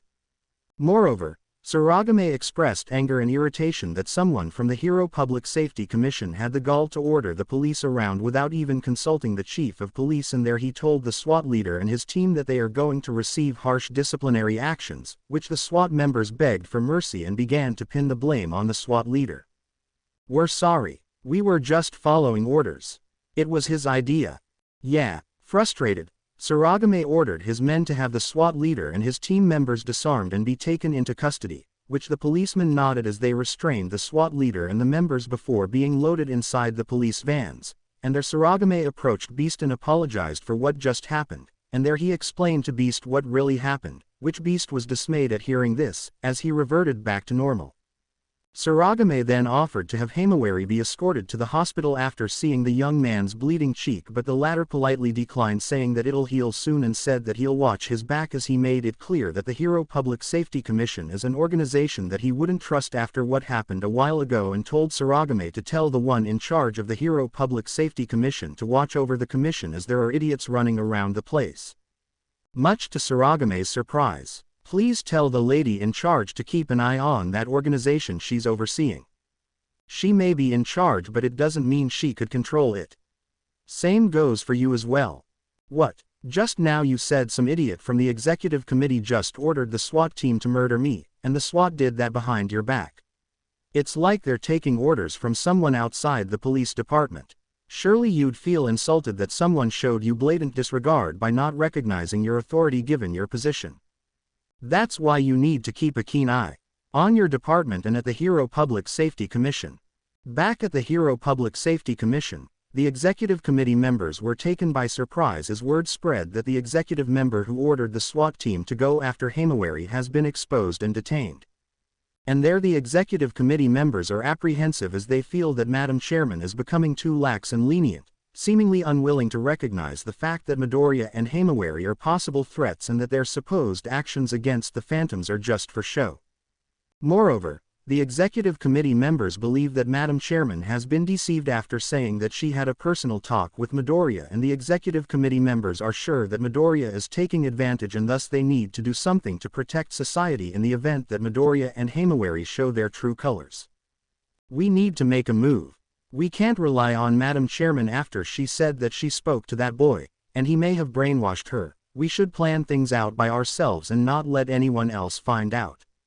Yeah, Mara suddenly showed up and the executive committee members jumped from their seats as they got spooked at seeing Mara showing up so suddenly, and their Mara chastised the executive committee members for their comments and for being paranoid, reiterating that Madam Chairman made sure that Midoriya and Himawari are not threats, reasoning that if the two youngsters are, they would have thrashed the city several weeks ago and even challenged the army. The executive committee members tried to sway Mara, but he told them that if they have complaints, tell it to Madam Chairman, which the executive committee members became hesitant to do so, seeing that she would not budge a bit, and their Mara told the executive committee members to give Midoriya and Himawari a benefit of a doubt and not judge them so hastily, which the committee members were forced to acknowledge. Okay, at a secret hideout, which turns out to be a cave, Wiseman, seen only behind a silhouetted curtain, is slightly bemused when Medusa Phantom, in her human guise, questioned Wiseman if he is sure about letting Phoenix Phantom go after the wizard, in which Wiseman assured to her that things will be fine, as Phoenix presented a valid point, as Wizard had been interfering and perhaps it would help Phoenix in testing the limits of his power. "Are you sure about this, Wiseman? He might do something reckless again." "Perhaps, but he has a point. The wizard is sure to interfere again, however. Yes, I'd like to see how Phoenix has been doing since I ordered him to restrain himself. I feel that now is the time to see if he lost his touch or gotten stale. Is this really okay? For now, and this would help us determine our next course of planning." "Very well, sir. Good." Meanwhile, the scene shows that Midoriya and Mineta are watching as Makoto is still talking to Tamashiro's parents, trying to convince them of the dangers and that Midoriya is not a kidnapper, yet Tamashiro's parents were not convinced and insisted that Midoriya is the kidnapper and that he should be arrested without question, fearing that Midoriya could be a member of a human trafficking syndicate that preys on children, kidnap them and harvest their internal organs. I believe that guy's a member of a child trafficking ring. They specialized in kidnapping kids and harvest their organs. No, Midoriya is not. Please, you got to arrest him. Before he takes our child and sell his kidney and liver to the black market. I assure you, Midoriya is not like that and he is working with me. Arrest him. Arrest him at once. Shoot him down if you have to. Please, calm down. Suddenly, the Phoenix Phantom shows up and Midoriya stood up as he could sense a strong aura from the Phantom as he grabbed Tamashiro's parents and throttled them around before throwing them hard and uses his Hellfire to seriously burn them before shifting his attention towards Midoriya. Yo, a Phantom, you must be the wizard, and I finally found you. You attacked the kid's parents. Yeah, and once I kill you, I'll be taking the kid. Boss wants him alive and I won't let you. Then let's play. I hope you give me a good time. You killed the other Phantoms, so I expect that you would at least keep me entertained. You're going to regret it. Himawari and Saragame had a rather tense standoff as the younger man told the police chief that the Hero Public Safety Commission can't be trusted after what happened a while ago, where the SWAT members ganged up on him as they took orders from someone within the HPSC and that the SWAT did not bother getting Saragame's permission, and as the police chief tried to reassure Himawari that it won't happen again, the young adult cautions the police chief not to let his guard down or get complacent. I wouldn't let my guard down if I were you, sir. What you found out just a while ago, it's just appetizer. The main dish is bound to be served. What are you? I'm saying that there are rotten eggs within the police department that you're heading, which means there are those who do not recognize or acknowledge your authority. What happened a while ago is proof. That, you can't deny this as you already saw, so right now you need to address the internal situation at your department as it's bound to happen again. Saragame was taken aback at the tone Himawari gave as the latter quietly walked away, and there one of the responding cops approached Saragame and cautiously asked if they should keep an eye on Himawari, which Saragame told him there's no need, reasoning that if Himawari is really a threat then he would have attacked him and the police, which the cop was hesitant to respond while watching Himawari walk away. There Saragame went towards the police van where the arrested SWAT members can be heard pleading as they reiterated that they were only following orders from the SWAT leader whilst the SWAT leader tried to justify that Himawari is a threat to public safety, but Saragame sternly rebuked them, telling them that they are guilty of intentional insubordination by taking orders from someone not connected to the police force and for not seeking his opinion or approval. There Saragame told the erring SWAT leader and his men that they are going to face severe disciplinary action, which the SWAT members were horrified and pleaded to Saragame for mercy and leniency as they do not want to face the upcoming disciplinary actions. I am sorry. Forgive us. We didn't mean to. Spare us. Forgive us. The SWAT leader made me do it. Please forgive us. We'll do anything. Suddenly one of Saragame's subordinates came and whispered to the police chief and told him that another SWAT team appeared and are cornering Himawari, which Saragame stared wide-eyed as he did not expect this to happen so suddenly and internally sensed that someone ordered them to do this without going through him, and there he told the rest of his subordinates to take the erring SWAT members away, which they nodded in acknowledgement. Yes, sir. The erring SWAT members showed that aside from their foolishness they refused to take responsibility for their actions and once more pleaded to the police to let them off as they insisted that they were only following orders, yet the arresting cops refused, and they became more irritated as the erring SWAT members continued to plead their cases. I am sorry. Forgive us. We didn't mean to. Spare us. Forgive us. The SWAT leader made me do it. Please forgive us. We'll do anything. Meanwhile, the scene shows that Midoriya and Mineta are watching as Makoto is still talking to Tamashiro's parents, trying to convince them of the dangers and that Midoriya is not a kidnapper, yet Tamashiro's parents were not convinced and insisted that Midoriya is the kidnapper and that he should be arrested without question, fearing that Midoriya could be a member of a human trafficking syndicate that preys on children, kidnap them and harvest their internal organs. I believe that guy's a member of a child trafficking ring. They specialized in kidnapping kids and harvest their organs. No, Midoriya is not. Please, you got to arrest him. Before he takes our child and sell his kidney and liver to the black market. I assure you, Midoriya is not like that and he is working with me. Arrest him. Arrest him at once. Shoot him down if you have to. Please, calm down. Sighing at the fact that Tamashiro's parents are acting like paranoid idiots, Makoto told them that they are wrong as she pointed out that Midoriya is only 14 years old and that he is working with her.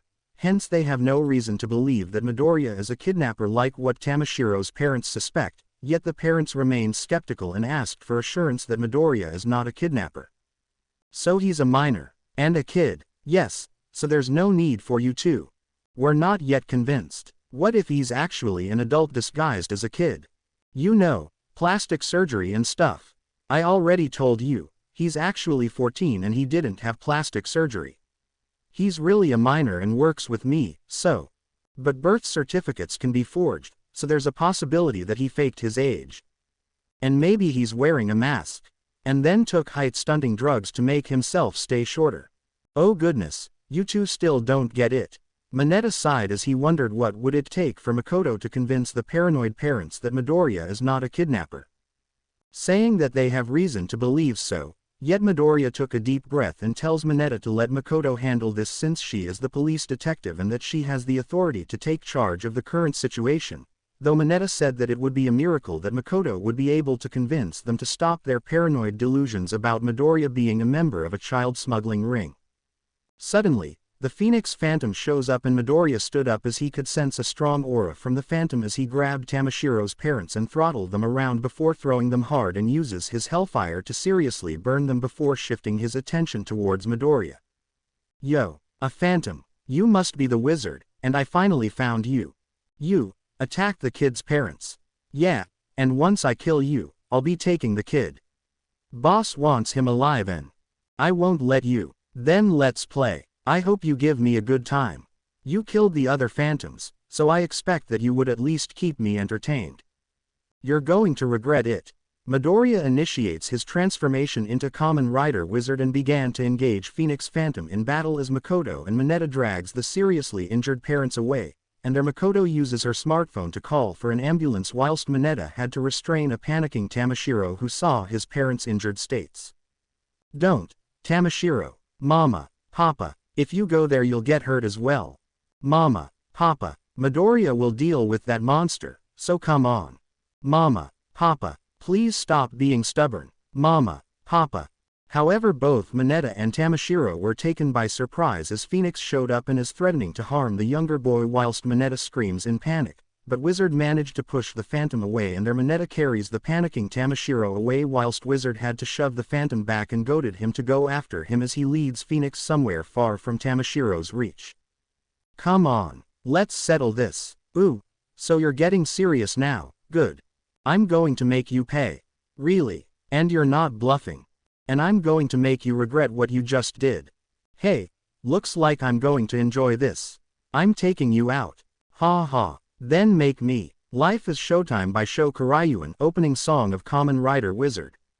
Maji ka, Majide, Mahita, Showtime, Maruda Tsuki to Taiyo Kasanaru Toki no Shujeki. Dare dat Kaseki Shinji Tematai. Kido Hitsuyu Fukakatsu no Energy Kokura no Tame Yumi to Yoso Iimi de Urajit Kurarumano. 3, 2, 1 Showtime. Majikku Temu. Torikku Yanai Mahuwo Hiru Hanpane Zo Mahaludo Hallelujah. Kyoku no Ruutsu Mograkon Kibo Sukuitaso Showtime. Life is Shu Temu Tobikiri no Unmei Dorevu Muchashitamo Mahaludo Hallelujah. Kinu Kyo Ashita Mirai Subit no Namita Wo Showtime Hoseki ni Keisheiru Z Magic Ka. Majida, Majida, Showtime. At a secret hideout, which turns out to be a cave, Wiseman, seen only behind a silhouetted curtain, is slightly bemused when Medusa Phantom, in her human guise, watches the scene from a magical circle where they saw what Phoenix Phantom did, and while Wiseman appeared to be pleased, Medusa was unsure if this is a good idea, as she reminded Wiseman that before, Phoenix's recklessness resulted in the deaths of multiple targets which included potential gates, yet Wiseman assured to her that everything will be okay. Calm yourself, Medusa. It is okay. Are you sure, sir? Just to remind you, Phoenix. Yes, I remember, and that's why I told him to follow my instructions, and right now he is following it through. And so far things are going well. Really, sir?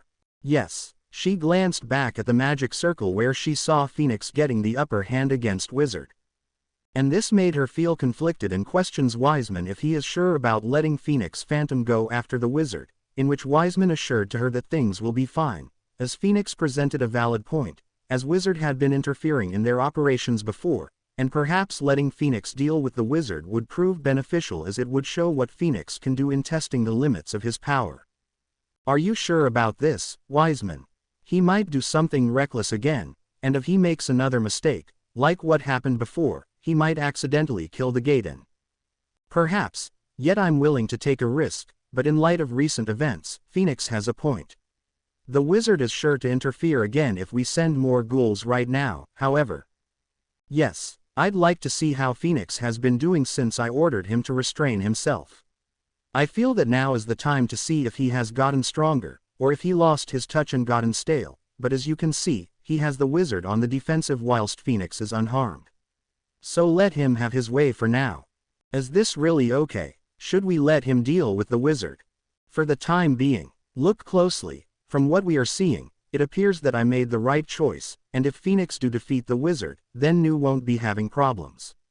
Now this current situation would help us determine our next course of planning.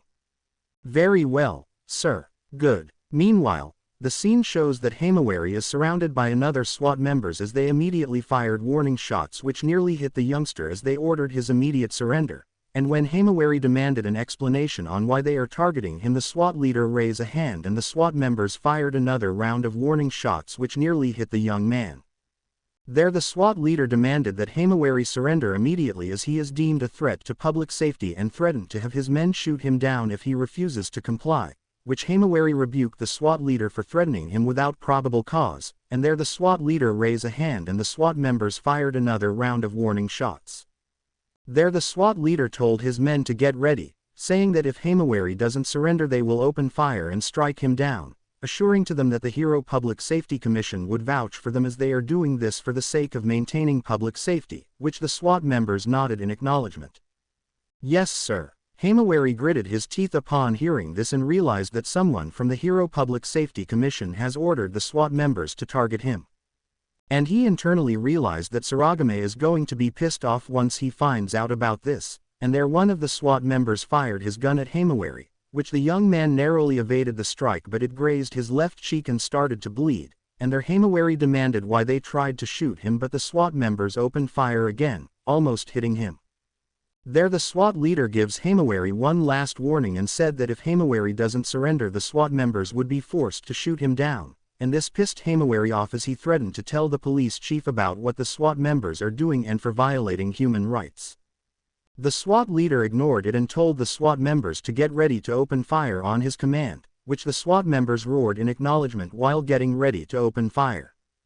Yes, sir. Yes, sir. The SWAT leader ordered Himawari to surrender unconditionally, yet the younger man refused as he reiterated that the SWAT team violated his basic right, showing his defiance against those abusing their authority. Seeing that Himawari is defying him, the SWAT leader ordered his men to shoot down Himawari without restraint, which the SWAT members nodded in acknowledgement, and seeing that the SWAT members are serious and intend to murder him, Himawari initiated his transformation into Kamen Rider Beast, as he narrowly managed to save himself as the SWAT members fired a hail of bullets at him, not caring about the consequences. The SWAT members continued to open fire at Beast as he just stood there, his magical armor deflecting the bullets, yet the SWAT members were not intimidated as they continued to open fire and kept on shooting at their target. However, a warning shot was fired and nearly hit the SWAT leader on his foot. And as the SWAT leader turned around he was taken by surprise as Saragame approached the scene and aimed a gun on the SWAT leader's forehead. And he issued a direct command. His tone is deep and he is not very pleased at what he is seeing, and he revealed that he contacted Madam Chairman and asked for an explanation, and there both Madam Chairman and Saragame found out that another erring HPSC executive member gave the order to the second batch of SWAT members who blatantly took orders from someone who is not a member of the police force. Stop this at once, and don't even think about provoking me. You really have the gall to disrespect my authority by taking orders from someone outside the police department. And now you have a lot to answer for. Their Saragame ordered the SWAT leader and the SWAT members to stand down, but to his frustration the SWAT members appeared hesitant to comply, which shows that this second batch of SWAT appeared to have no respect to their superior commander and that they were more than willing to follow someone else's orders, an executive member of the Hero Public Safety Commission of all people. Suddenly members of the police force arrived as they got word of a disturbance happening here, and there the police force were taken by surprise at seeing Saragame aiming a gun at the SWAT leader's face whilst seeing Kamen Rider Beast standing there, and there one of the policemen asked Saragame what is happening, and there the police chief explained the situation. This of course did not sit well with the policemen as they couldn't believe that the second batch of SWAT members are willing to comply with someone who is not part of the police force, and they became disgusted at what the SWAT members are doing, showing blatant disrespect towards Saragame and the police department itself. What? Seriously? No way. Damn them. They really have the nerve. They have no respect. Those bastards. Their Saragame tells the SWAT members to either stand down or the police would be forced to make them in a standard way. Which the policemen immediately got the gist as they aimed their weapons at the erring SWAT members, causing a standoff as the SWAT members appeared unwilling to comply, as they also aimed their weapons at the policemen, but then the SWAT leader's radio blared, where Madam Chairman spoke in a very stern and infuriating manner, as she chastises the SWAT leader for taking orders from a HPSC executive member instead of Saragame, and tells him that the executive member has been relieved and arrested, and tells the SWAT leader to surrender unconditionally to Saragame or he'll regret it. Beast could only watch as the standoff remained, but then Saragame received a radio report from the dispatcher, saying that what appeared to be a bird-type monster is rampaging and that someone in a jewel-like armor is trying to halt the monster, which Beast overheard it and approached Saragame, telling him that it is a phantom, with Midoriya fighting it, and tells him that he has to go and help Midoriya. The SWAT leader is unwilling to let Beast go and reiterated that he is a threat, but Saragame pressed the gun further on the SWAT leader's forehead and reminded him that he and his team are under arrest for their insubordination and attempted murder. And their Saragame told Beast to go on ahead, which Beast nodded as he puts on the Falco ring on his right middle finger and presses it onto the Beast driver, invoking the Falco mantle, and he flew off. And by then the SWAT members have been disarmed as Saragame told his men to make sure none of the SWAT members gets away, which the policeman nodded in acknowledgement. Yes sir. Back at the scene of the battle, Phoenix Phantom was clearly dominating the fight as he throttles Wizard around and uses his pyrokinetic blasts, sending Wizard careening against a wall, and a follow-up blast sent him thrown back and ended up near a bridge beside a lake, and you can see that Wizard's armor smoking hot despite Wizard being in flame style. And their Wizard decided to change fighting tactic and removes the flame ring and replaced it with the aqua ring before toggling the Wizard driver. Wizard driver. Aqua, please, sway sway sway. Assuming aqua style, Wizard toggles the Wii sword gun and it assume gun mode where he placed his hand in front of the weapon where the hand symbol is located, where the Wii sword gun spoke to confirm the magic activation. Wii sword gun. Come on and shake hands, shooting style. Their Wizard opened fire and shoots out a powerful stream of water-based blast, which somewhat had Phoenix reeling back, and he finds himself feeling pleased as earlier Wizard couldn't put up a decent defense, and now he is able to fight back to a degree which Phoenix felt that this wouldn't bore him and accepted the challenge as he began to resist the aqua shooting strike attack. Wizard exerted a lot of effort and tried to channel his magic and deliver a stronger shot, but Phoenix fought back and unleashed a powerful heat blast which sent Wizard careening against a platform, and there the Phantom began to strangle his prey, initially praising him for the effort of putting up a good fight but then lambasted him for being too weak, and thus he is going to pay the price. Not bad, kid. I thought you'd bore me to death, but you did show some backbone and managed to get me reeling, so props to that. But I have a deadline to meet, so I'm afraid I will have to get rid of you. So get ready to die. To be continued. I hope you enjoyed this story. Also remember to subscribe and like this video. See you in the next video.